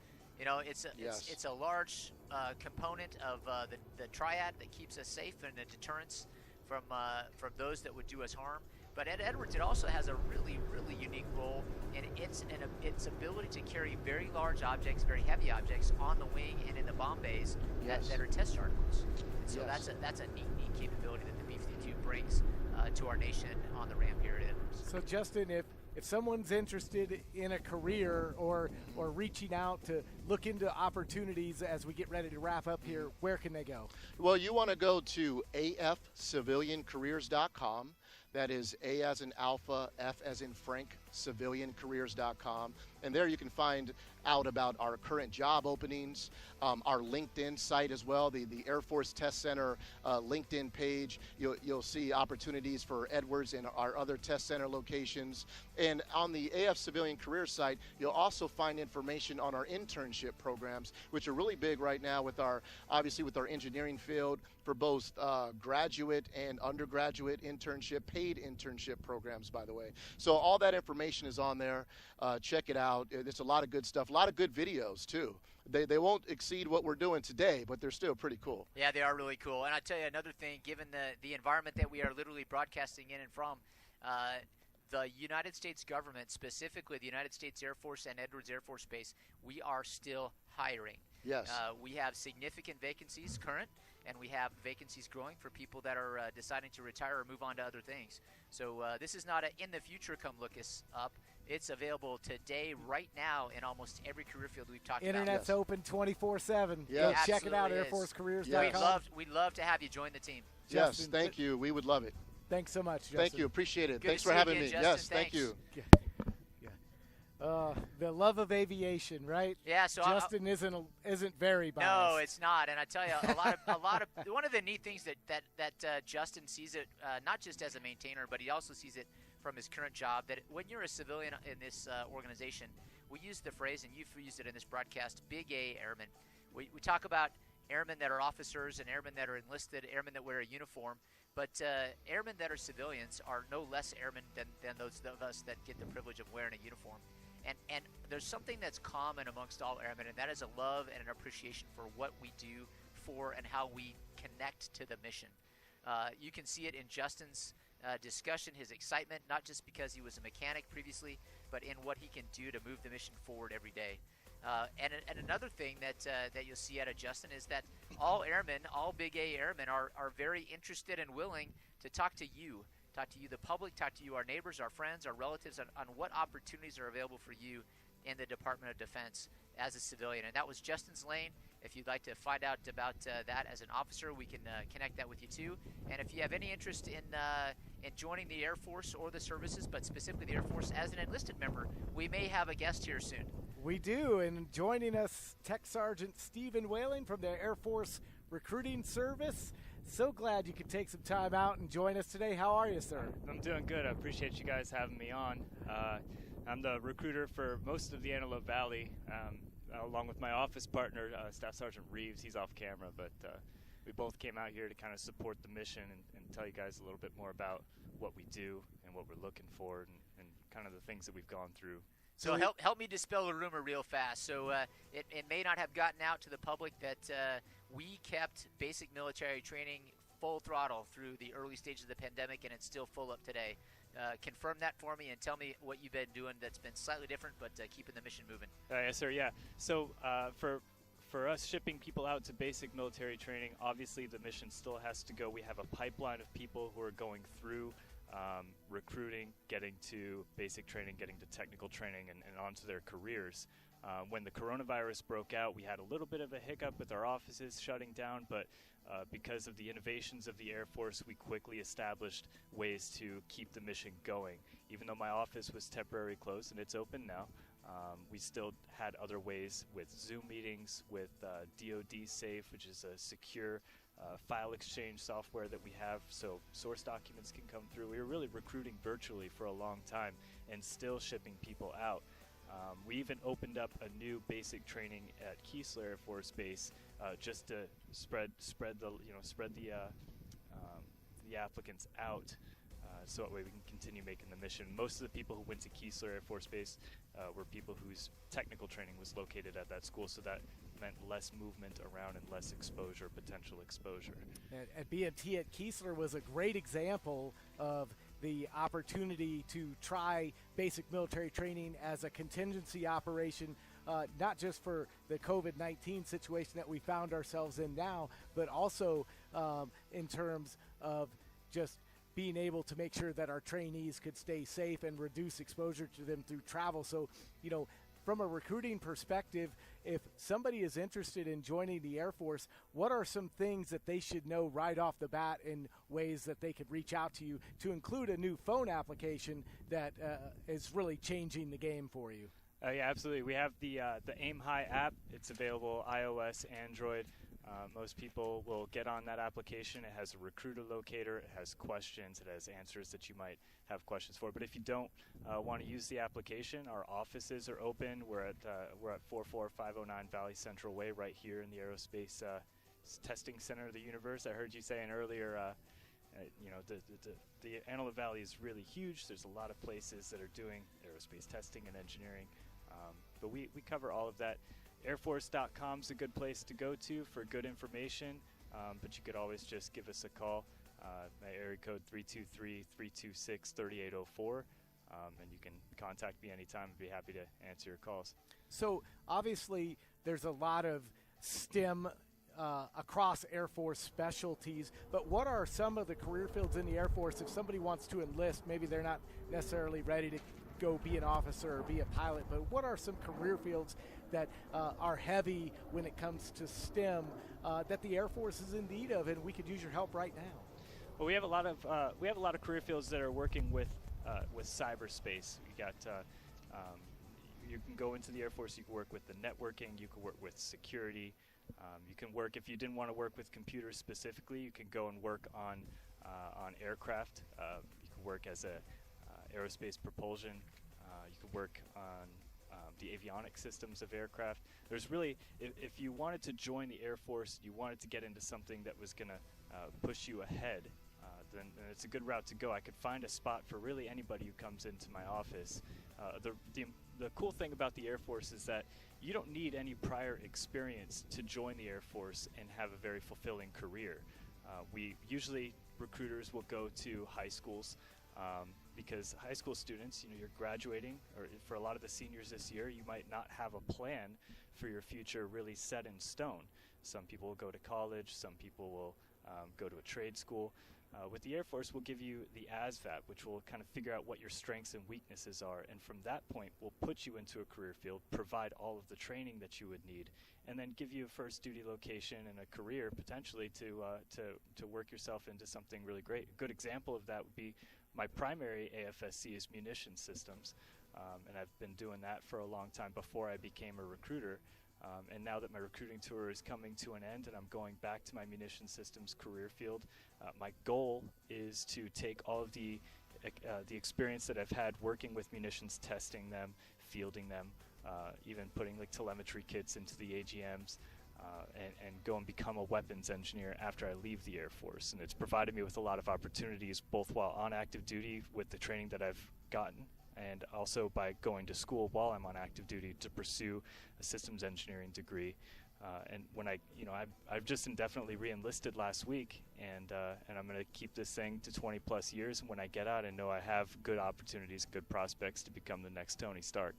And there's and great reference, way to throw that in. I love that. There's a lot of opportunities for applicants to pursue a certain path. They have a lot of say now in what they would like to do. They can sign up for a particular job if they have strong interest in it. Well, we have over 150 plus careers that applicants would be able to choose from, depending on their qualifications. Obviously, we have to make sure your ASVAB scores are where they need to be to qualify for jobs. We'd also have to make sure that medically you meet all the requirements to enlist. And so as a recruiter, that's my job to help you kind of sort through what things you would be qualified for. If you need a retest, if you need this or this, whatever you need, I help you make that happen. And when you get to MEPS and when you're done with your processing, they'll give you a list of jobs that you're qualified to do. Now, for us, we're going to require you to list a couple jobs that you're interested in. But out of the jobs that you'll qualify for, you're sure to find at least 10 jobs that you'd like to get into. And of course, we look at the preference of an applicant's job list. So if they have a number one job, let's say they want to be a fusion analyst, they put that job as number one. As long as they meet all the ancillary requirements, I can try to book them on that job. And it really just depends on availability at the time and what the job is that they're listing. And if you have someone who comes in and says, I would like to be an officer, you can help get them to the right place as well. Absolutely. We have officer recruiters. For me, I do enlisted accessions. But if applicants were trying to get into the Air Force specifically to become an officer, I am usually their first stop. They come to my office or they call in and they say, hey, I have these qualifications. I'd like to become an officer. I do a preliminary pre-qualification with them, and then I make the right connections. I get them in touch with the officer recruiters in our squadron, and then they pick up the torch from there and get them on their way. Yeah, there are three primary ways to join what we would call the line of the Air Force. And while I'm talking here, Sergeant Whalen, I appreciate you sharing your story. If you have a question for Sergeant Whalen or you'd like some contact information, please text us at that 507-339-7836 number. Sergeant Whalen can probably knock that out, even text you back before he leaves today. So don't hesitate to ask us a question through that, in addition to hitting the other locations that he's already mentioned. But a session directly as an officer, there are three primary routes. One is to go to the United States Air Force Academy. He has connections to that, and most officers that you would ever bump into also can connect you with an Air Force Academy recruiter. You can do what I did and join Air Force Reserve Officer Training Corps that are at many of the major universities across our nation. You can do that for 2 years, or you can do that for 4 years during your bachelor's degree or during graduate school as well. A classmate of mine in pilot training completed his Reserve Officer Training Corps while he got his master's degree in engineering, as an example. And the third way, which is the one that Sergeant Whalen was referring to there, is if you already have the degree and you want to join the line of the Air Force as an officer, then we would try to get you to officer training school. Yes, sir. And so there's a specific recruiting branch for that. But there are a lot of other ways you can assess as an officer if you're a dentist or a doctor, a lawyer, if you're a chaplain. And so those are also very unique and available. So again, like I said when Justin Anthony was here, if there's something that you can think about doing, I bet the Air Force has a place for you. That may be officer, enlisted, or civilian. So again, Aim High app, airforce.com.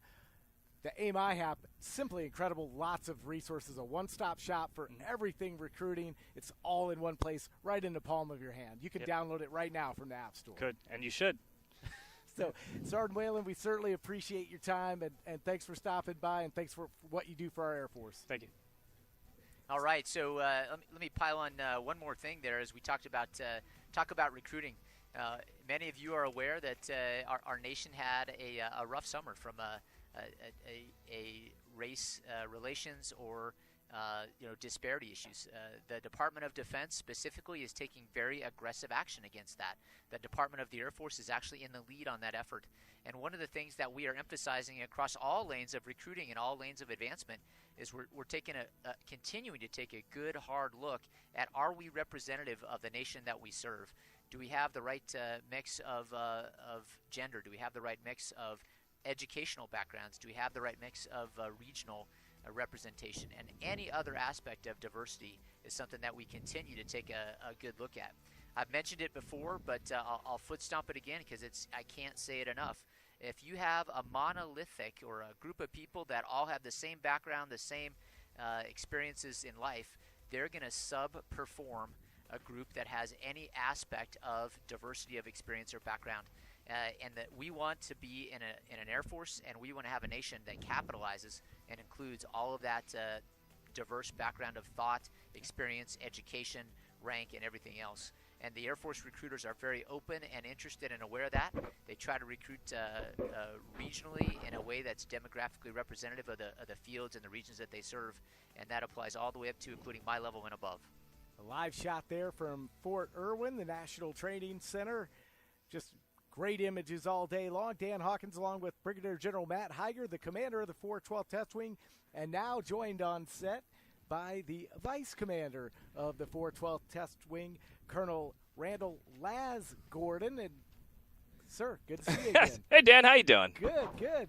And we just had both the civilian and Air Force recruiting on with us, and so many ways to join the Air Force. And General Heiger was just talking about the role that diversity plays in the Air Force. So I wanted to ask you, kind of carrying on from our conversation from yesterday, but how do you see yourself as a role model? Yeah, well, Dan, thanks, and sir, it's good to be back with you again as well. Same. We're all doing our John Madden, Pat Summerall best impression here, so it's good. Welcome for everyone, and it's always good to be hanging out with you guys again.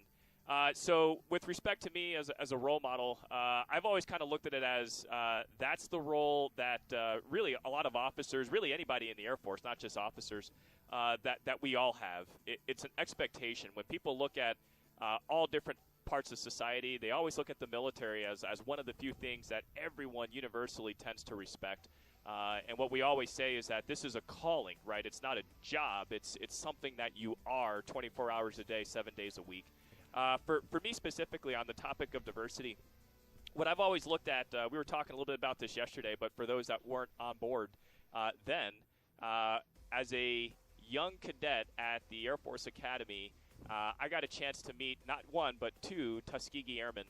One of them was General Benjamin Davis, who was the commander of the Tuskegee Airmen. And then the other one was a man named Colonel Lee Archer, who's the only African-American ace of the original Tuskegee Airmen.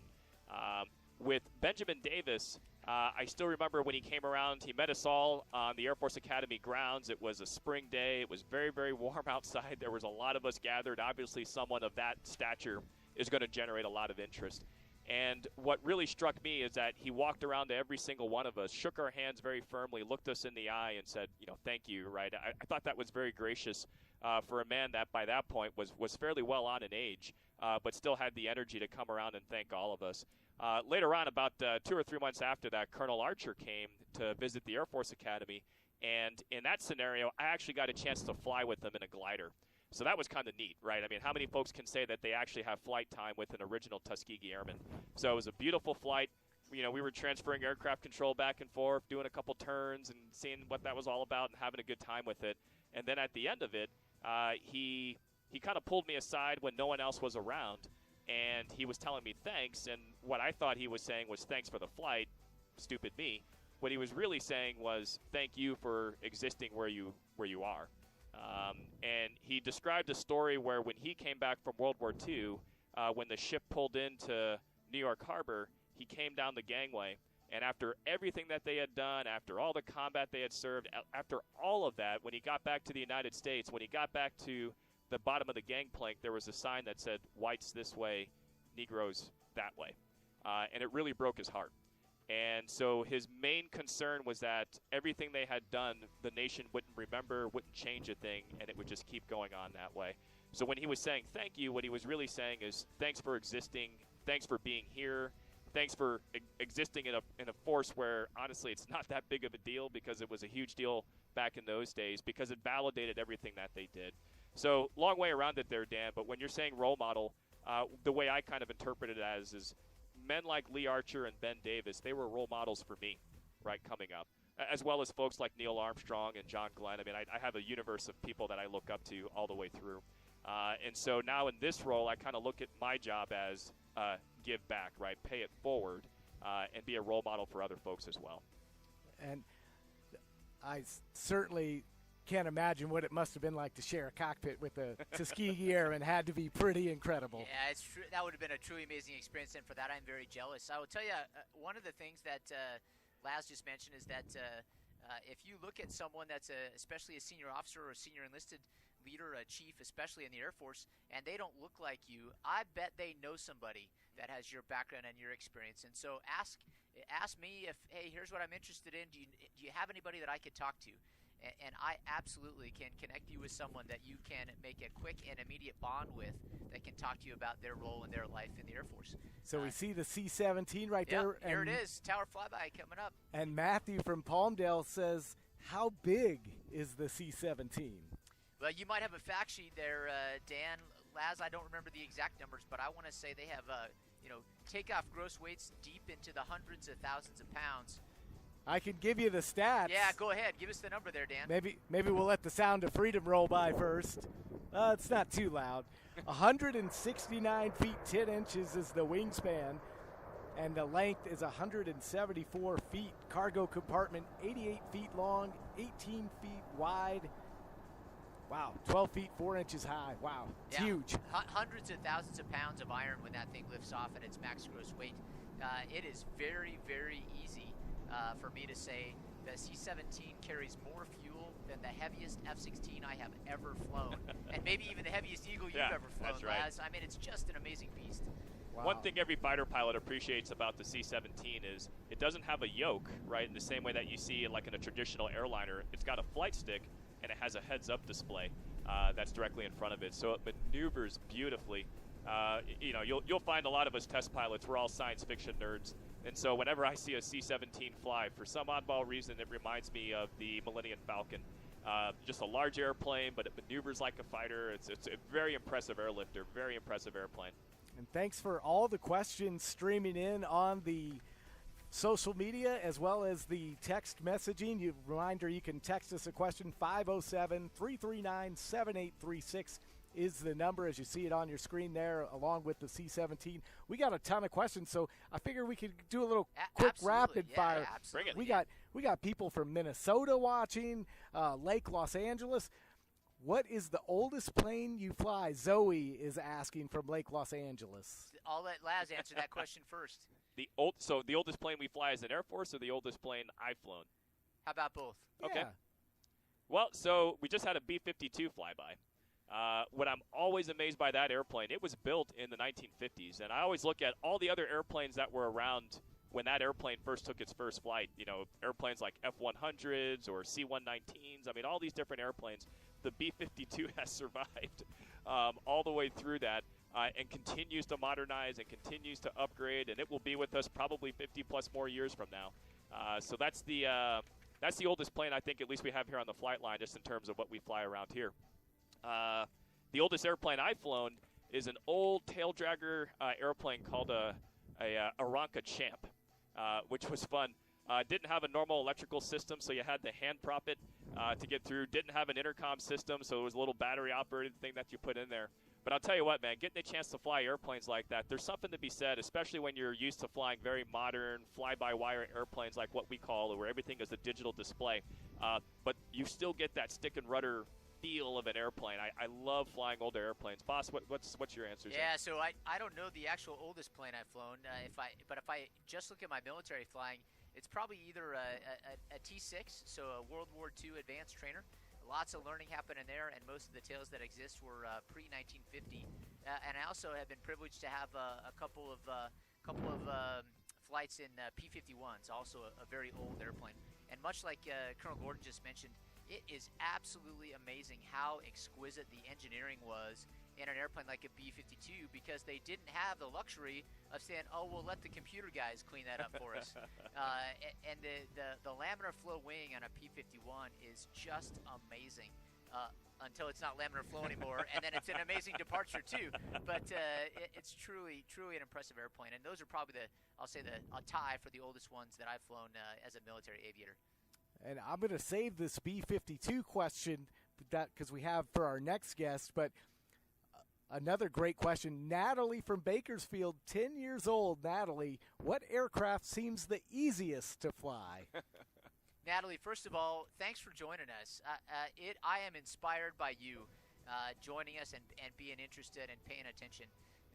I was an aviation aficionado, is what I say, and other people describe me a little bit different when I was your age.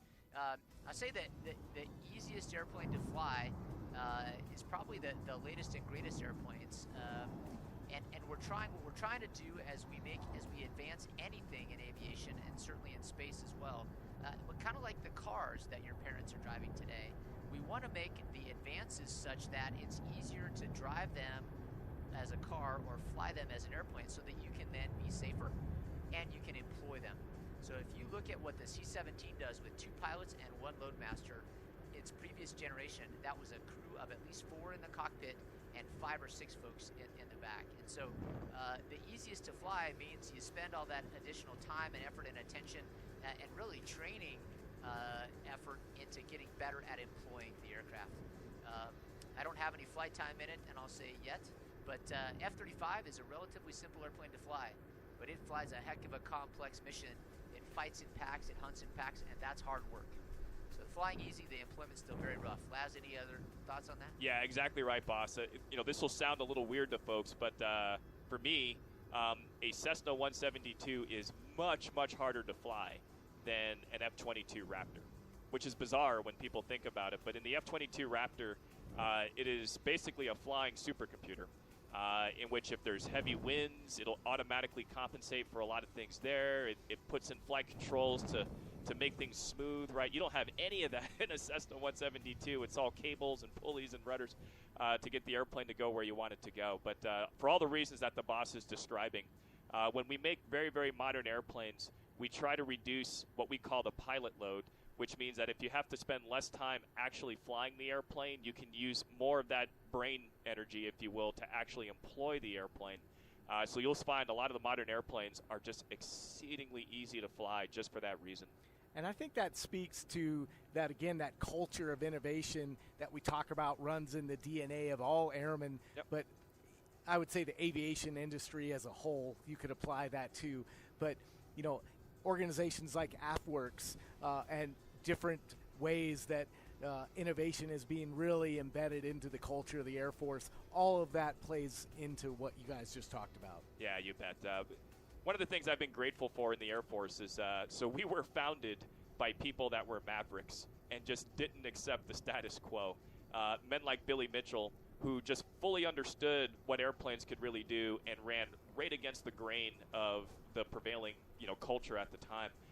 Men like Jimmy Doolittle, personally, my favorite airman that ever existed in the history of the world, Jimmy Doolittle, who figured out a way to take World War II bombers off of aircraft carriers. But when you read his life story, although everyone knows him for that, you see a whole slew of things that he's done over the course of his life. He was the first one to figure out how to fly on instruments where he couldn't see outside the airplane and could safely fly that way. So all of our founding fathers, were the Hap Arnolds, the Jimmy Doolittles, the Billy Mitchells of the world, the Elwood Casados, right? They all, to some extent, were some level of innovators, right? Men like Bernie Schreiber, for instance. They always thought about how can we take the current state of the art and really push it beyond what it's capable of. And that's kind of embedded into the DNA of what we are as an Air Force. You were mentioning AFWorks, and so I was privileged, truly privileged, that's the only way I can really describe it, to serve on the first cadre of that team. So we were recruited by the Vice Chief of Staff specifically to figure out how to get the Air Force tagged up with a lot of different innovations that were happening in the private sector. And so it was a chance. It was interesting, Dan. I mean, you're an airman, right? But you never wore military clothes. You wore a lot of civilian business casual. You hung out in places like Silicon Valley and Austin, Texas, and Manhattan. And you're meeting some really high-end technical people. But it was all about making our Air Force stronger and better. And that plane right there is a prime example of what you guys were just talking about, making it better. That's a gorgeous plane. One of the neat things about places like AFWorks and other items like that are spinning off into the Air Force right now is that we have technology that's ready to do it, but you have to have the culture willing to accept the challenging of the status quo and the norm. One of the phrases that folks have heard me say a lot is I love fresh eyes. I love someone that comes into a problem without any preconceived notions or biases, and they look at it and they ask questions why or why not, and they ask them again and again and again. And I think that while there are pockets of resistance to that across many of the organizations that we have in society today, I think you'd be hard-pressed to find an organization more innovative than the Department of the Air Force. Testament to that at the department level is we just spun off a new sister service, the Space Force, which was an innovative thought, and we're embracing that service and making sure that it roots properly and it grows well. Well, Colonel Gordon, we certainly appreciate you stopping by today, and thanks for all you do and your innovative spirit as well. No, this was fun, Dan. Thanks for having me. And like I said, I'm having a blast watching this C-17 do touch and goes because, like I said, that is a gorgeous airplane. And, for all the boys and girls out there watching, if I could leave you with one important message. When you see General Higer or you see me or any of the other airmen that you see kind of walking across here, we are 100% absolutely and positively no different than any of you. We were all little kids looking up and wondering what it would be like to be in the Air Force or fly airplanes or to think about space or really technical things. We just did it. That's the only real difference, is that we have more scars just for going through all that to be able to be here. But I'm here to tell you that if guys like us can do it, anyone can. Believe me, we are more than happy, right, to have really talented, very creative, energetic folks that are just passionate about aviation. We always like to say that in the Air Force, we're all technology nerds, right? We're all superheroes with a bent for trying to help people. And that's what kind of unites us all together as a culture. Is we're a very technical service with this idea that we love our nation and we want to be on the cutting edge of technology. So by all means, please pull any of us aside, right? You saw a lot of the information about how to join. We'd love to have you. Thank you so much, sir. And I wanted to get back to a couple more questions as we get ready to introduce our next guest. But this question's for you, General Higer. It's, would you ever transition work into flying rockets to space with NASA instead of flying aircraft at Edwards? So the opportunities to be a above the atmosphere pilot are not lost on anyone that's done it. I will tell you that one of the things as I'll say probably middle school, maybe high school, I started to ask questions back in the late 1980s, early 1990s. Those were heavy days for the shuttle. If I want to be a shuttle crew member, what do I have to do? And as I peeled that onion back, it led me to I need to be exceptionally good at engineering, and to be that, I have to be exceptionally good in high school at math, and I have to understand chemistry and physics, and then I have to get into a good degree program. And I could build and string what I needed to accomplish to potentially have a chance to be on a shuttle one day. And the interesting and fascinating piece of advice I got a long time ago, which I give to anyone thinking about where they want to go in 10, 20, or 30 years, as you build that bridge or that path to get there, don't put too many rungs in that ladder that are not things you wouldn't do just for their own sake. You know, if you just want to be an astronaut and that's all you want to be, but you don't want to do any of the steps to get from A to B, and you miss, you'll have wasted a lot of opportunity and a lot of your life. And if you can find ways that you can lateral through those rungs in the ladder to still get where you want to go, and the laterals are things that you also really enjoy doing, one of two things is going to happen. You're going to have an awesome life and an awesome career to get to your ultimate goal, or you're going to do what I did, and you're going to lateral off to something and you go, that's really cool. You know, I'm just going to stay here because while space flight and rockets are certainly very interesting, what I've had the privilege to do has been as much or more so to me. Will I ever get a chance to pilot an aircraft into space, rocket into space? Don't know. But I'm only 50 years young, so there's time. Young at heart. Delighted to be joined on set by Dr. David Smith, the Director of Air Force Production and the Flight Test Facility, Plant 42 out in Palmdale. And, sir, how are you? Outstanding. It's just a wonderful day to be here with you all. Weather's beautiful. Jet noise, smell of gas in the air. This is awesome. It doesn't get better than this. It literally doesn't. And because we know you're such a B-52 aficionado, we have a question from Nicholas. He's out in Victorville, 12 years old, and he wants to know how fast the B-52 goes. Okay, well, Victor, I can tell you, well, first off, thank you for your question. I spent a lot of time to and from Victorville. I started dating a young girl from out there a few years ago and wound up marrying her. So we've moved her from Victorville to Palmdale, but we still have family in that region, so great that you brought that question. B-52 is a high-speed subsonic aircraft, so it flies about the speeds of the airliners that you might get on. On paper, that's a 0.84 Mach limited airplane, which if you put that into just very round terms, on the ground, that's between 500 and 600 miles an hour. So considerably faster than what you're going to see on the freeway, but by design, it's a big bomber versus a little sleek fighter. So it's not really built for speed and agility, it's built for carriage. And the other thing the B-52 has that a lot of those little sleek, maybe faster fighters have, is that it has range. Yes. And so range internally is impressive, and it's indefinite. In fact, it's only limited by things that are not fuel, so the people or other mechanical items as well. So your longest B-52 sortie there, Jester? 36 hours. 36 hours, sir, is a lot of work. It is.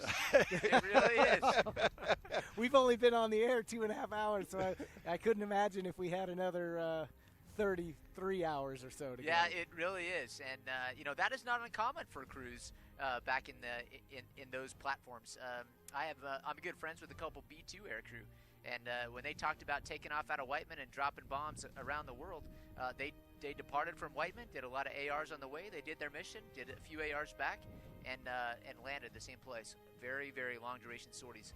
And that type of global reach combined with global power is what we get out of aircraft like the B-52. So that endurance and persistence in the battle space, and I know you know this, General, but it's just huge. The opportunity to loiter for our soldiers on the ground for literally hours or even days, that they will know that they have persistent combat capability that can rain decisive force on an enemy position, is life-saving and mission-winning. So the theme of this Aerospace Valley Air Show here in 2020, despite what the world has thrown at it, has really stayed focused on STEM. And where you work at Plant 42, jobs in those disciplines are abundant. So tell us a little bit about what Plant 42 does and the kinds of people that you might need or might be looking for at Plant 42. You know, what a fabulous question, and what a lead into really what STEM is about, right? Because what STEM is about is setting the conditions for tomorrow.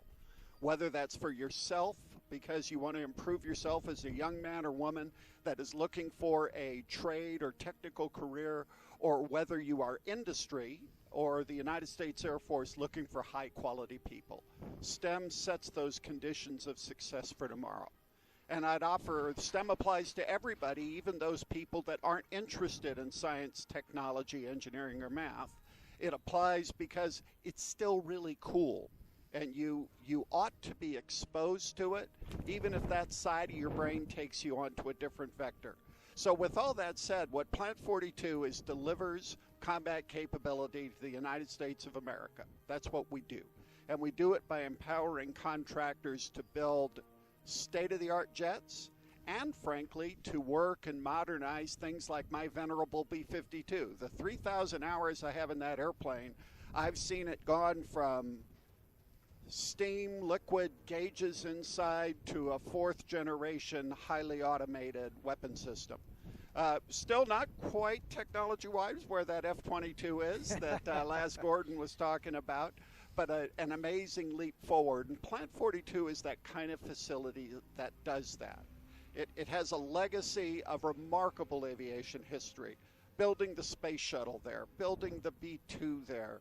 The first jet hangar for the United States Air Force is at Plant 42.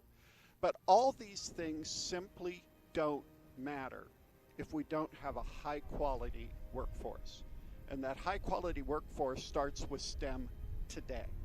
So what I like to talk about, my stolen idea from Tesla, is that we use a farm team mentality. And what I mean by that, paralleling Major League Baseball, is we're the pros down there. If you're on our team, you're in the pros. You've made the big show.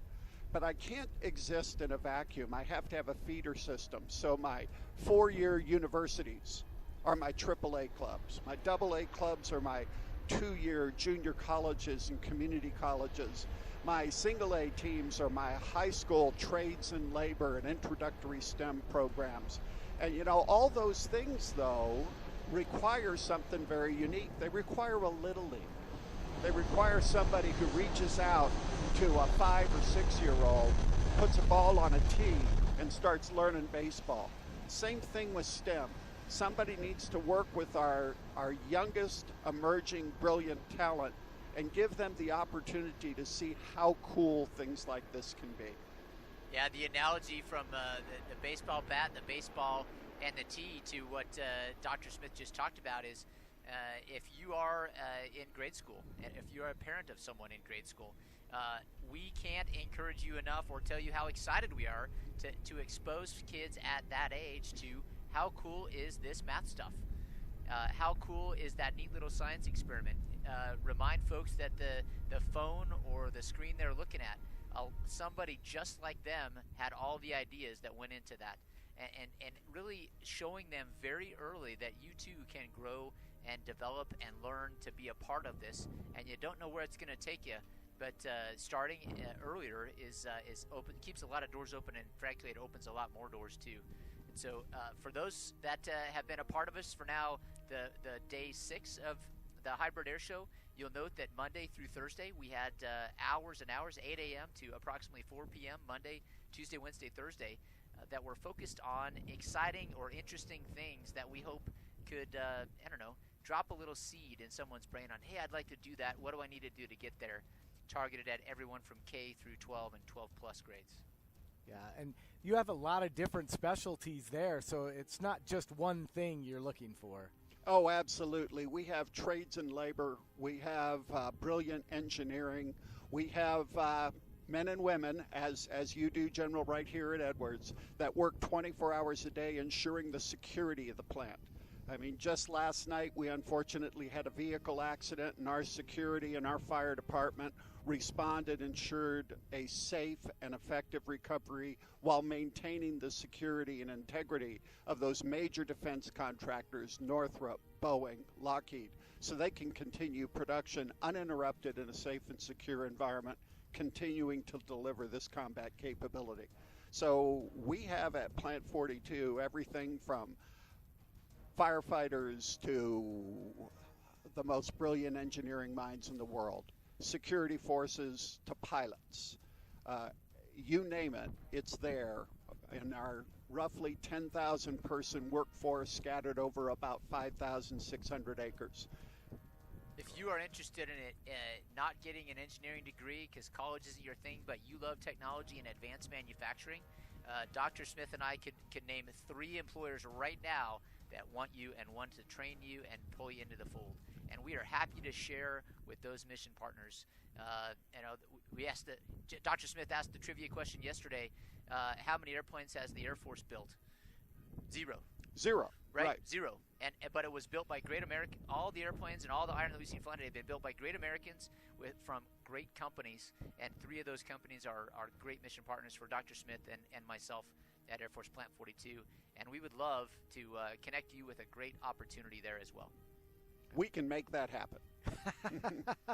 Great shot there of the C-17 Globemaster flying above us, doing a lot of testing and evaluation. We didn't even mention it, sir, but all the iron that was flying today, they're actually working. They're doing operational missions right now. Yeah, they are. All the aircraft that flew today as part of the mission today had other objectives. We did actually generate sorties on Saturday because of this hybrid air show event. But after we decided to generate the missions, open up the flight line, the tower, the airspace, all of the crews and all of the units that own the crews and the airplanes had very specific training, mission, and in some cases test objectives that we got out of this. So this wasn't just for the enjoyment of everybody that got to see that iron in the sky overhead. We actually sharpened the tip of the spear of our nation's that are in our nation's arsenal today. Well, Jester, we certainly appreciate you taking time and stopping by talking with us about Plant 42 and all the great things you're doing. Such an honor to be with you out here. And hey, I'm close to airplanes. Doesn't get better than this. Sure doesn't. As we see the C-17 touching down, getting ready to close up shop on this 2020 Aerospace Valley Air Show, sir, this hybrid edition. It has been a fabulous week. I mean, really, the culmination or the capstone event, as I think you like to call it, of a lot of great educational opportunities, and hopefully, we've inspired and motivated potential future airmen and civilians to maybe work in the service of the United States. Yeah, we're just minutes away from the official fly window being over. A lot of the aircraft that have been flying today have a little bit more to do before they recover, but it's been a really exciting 6 days. I think traditionally that when folks hear the phrase air show, they think show up at an Air Force or military installation or a civilian field, focus on airplanes. There'll be a few demonstrations happening, maybe high performance demonstrations, but they'll get a walk around a lot of airplanes and then they go away. This air show, and I think we're about to close the final page and the final chapter of it, 6 consecutive days of engagement focused around engaging with everyone that is pre-K all the way up through thinking about or working on a PhD in their education, different places in life, different stages in life. There are a lot of opportunities available for you in the realms of science, application of technology, not just using it, but a job in that. Engineering specifically, and then a re-emphasis on just how vital math is to us. What a great reminder, right? There's a U-2. What a fantastic history that airplane is and has for our nation, all the way back to Lockheed Martin Skunk Works and the Kelly Johnson days of engineering and technology in the same place. The shop floor in that era of the Skunk Works, as if I read my history right, is a place where the people that bent the metal and drove the rivets and assembled the airplane, and there it is.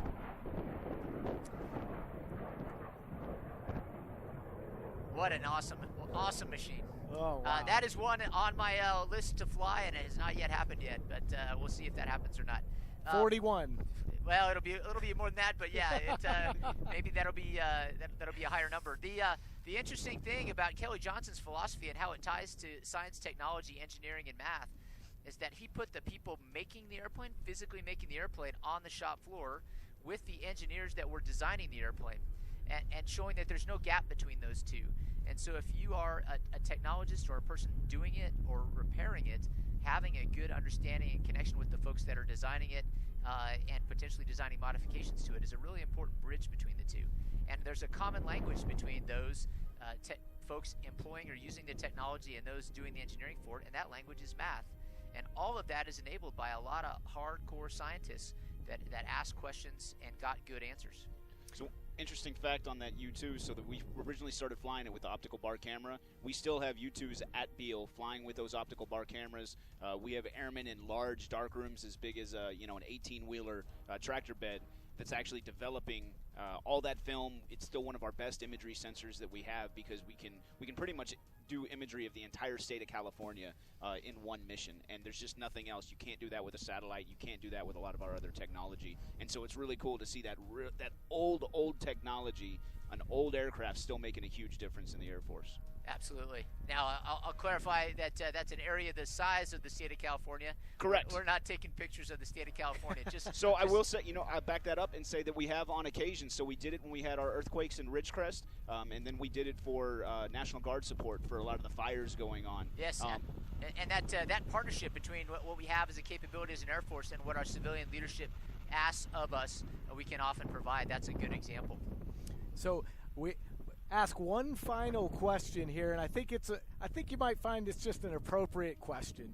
It says, when did you first fly a plane, and did you feel excited? So the answer to the second part of that question is yes. I'm going to answer the question in two different phases of my life, and then I'm going to have Chief answer the same question because he also has a lot of time in aircraft. My earliest memory as a child is actually seated in the jump seat in the back of a Cessna 152, 152. And for those of you that know anything about a Cessna 150 or 152, there isn't a back seat. So I was literally sitting in the jump seat. And my father was a private pilot, and he was doing some stall and stall recovery training with the instructor who was in the right seat. And I remember it when the airplane fell out from under me as the airplane stalled. Years later, I told my dad that story, and he said, well, I don't remember that. You must have not had too adverse of a reaction, but that is actually my oldest and earliest memory. I was in the backseat and not at the controls, but the first time that I actually flew an airplane by myself was also a Cessna 150, and it was as a junior in college on Christmas break.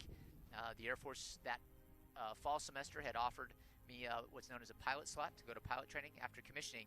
And my dad said, here's your Christmas present, Matthew.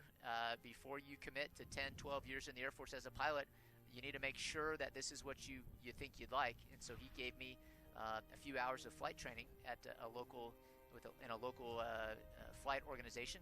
And so I soloed during that Christmas break all by myself in a Cessna 150. And that synergy of my first memory and my first solo really resonate for me. And there's all kinds of great aviation stories. And thanks for asking. Whoever asked that, Chief probably has a very similar experience that he can tell about how he realized how neat airplanes are for the first time. Chief? Yeah, so I've been in the Air Force for 20 years now. Most of that time was not as a member, an aircrew member, or anybody who flew, and it was supporting, planning, doing mission prep, targeting, all those things that we do before the flight. There's a lot of work that goes on to make that happen. At one point in my life, I got to fly for a little while, and during that time, I got to actually go up front and it wasn't an official solo, but control the aircraft for a few minutes, and it probably lasted a few hours the first time, and then kept on going. But it was a small Cessna Caravan, so big for a Cessna, but small compared to everything that you're seeing here today. And I quickly realized how dangerous it is and how hard it is. When we talk about pilot overload, I mean, the amount of things you're trying to do, you watch other people do it, and it looks easy, and you realize the amount of training that it took to make it look easy when you jump in and you try it for the first time, and you realize it is nothing close to easy. Well, it has been just a fabulous week, and I mean, hats off to the entire Edwards Air Force Base team for making this happen. Yeah, and Dan, you're a part of that, so hats off to you for traveling out from San Antonio. I've got a long list of thanks that I'll end with, but before I do so, Chief, any closing thoughts that you observed while you were off camera today or for the week? Yes, sir. So, I mean, you're seeing three people. There's, three standing behind the cameras right now. There's an entire team all over the Antelope Valley right now that are making this happen. There's a control van, and this is just to make the broadcast happen. That's not including all the hangars that are behind us, all the maintenance personnel that are making sure these aircraft are ready to go, all the test planning that's been done. This base has been working towards this air show for over a year, and so it's an entirety of the base making it happen. You just only get to see a few people on camera and a few aircraft in the air. But this was over a year of planning and a partnership between us, the Antelope Valley, LA County, and all of our neighbors as we move forward with multiple air shows, not just here at Edwards, but at Fox Field, in LA, and to continue bringing more and more aerospace excitement to this valley. I'll tell you, if we could run credits with everyone that was involved in making what we just finished, Dan, happen, it would look like a significant movie trailer. Significant credits with probably thousands of folks that had a major contributory event in this. So if I were to run down the list, I'm sure I would leave somebody out. But in addition to the folks that are actually doing the production, literally all of you, thank you. All of you that are watching and listening, you know who you are. Thank you very much out at the sites. I'd also like to thank the leadership and the top cover that this organization had when the Real Air Show was. That's probably not going to happen, and that's a good decision. But let's keep something alive. Let's show how innovative and how agile the Air Force can be by letting the place that does that for a living lead in a new way and generate a hybrid air show. So you met him earlier today, Major General Lozano. Sir, thank you for your support to the Air Force Material Command team, to include General Bunch, Lieutenant General Schaefer, Ms. Young at that level, and all the public affairs support from Air Force Material Command. And I'll call out Wendy V. Thank you very much, Wendy. Your expertise, your leadership, and your guidance was vital, and this would not have happened without you. And then when I pivot a little bit further east than that, the higher headquarters support, action officer attention from Secretary of the Air Force Public Affairs, Office of the Secretary of Defense Public Affairs, the assistants around, the Deputy Secretary of Defense that worked through this with us, and to the Chief of Staff of the Air Force, General Brown. His endorsement of letting us be innovative and agile resulted in this. And as you can imagine, there are dozens and hundreds of folks that worked tirelessly for the last 6 months to get us to this point. That's the team, the air show team. I'm not going to go through you by name, but my heart is there, and I will never be able to thank you all enough. There are a lot of airmen on the installation, a lot of partners in the Aerospace Valley, NASA not the least of which, but a whole bunch of other folks that contributed to this. We have great Civ Mill team and partners. They're the ones that donated an ad in the Air Force magazine this month, a full-page ad advertising the hybrid air show. And I can go on and on and on and on to include the FAA, the folks that secure the base, and everyone involved in Bakersfield and the rest of the routes as well. Thank you all, the municipalities, the mayors, the leadership teams, etc. And so, with an incomplete thank you, but full heartfelt thank you, let me finish with the thought. We're going to be here a year from now. This weekend in October, if you are interested in technology, the application of science, engineering, and math as it involves airplanes, this is the place to be, virtually, potentially again hybrid mode next year, but certainly we'll also have airplanes flying in 2021 this weekend, and in 2022 from this ramp on this weekend, just 2 years from now, will be the 75th anniversary of supersonic flight, and if the pandemic permits, we will have a traditional open house here at Edwards, and we're going to keep all the goodness from that we've learned this year from the hybrid air show in 2 years as well. So Dan, with that, a huge thanks to you and to the whole team one more time. And so that's a wrap on the 2020 Aerospace Valley Hybrid Air Show. It's been our pleasure. For Chief Ian Eischen, General Matt Heiger, the commander here at Edwards Air Force Base, and a special thanks to our entire 2nd Audiovisual Squadron crew. I'm Dan Hawkins. So long from the center of the aerospace testing universe.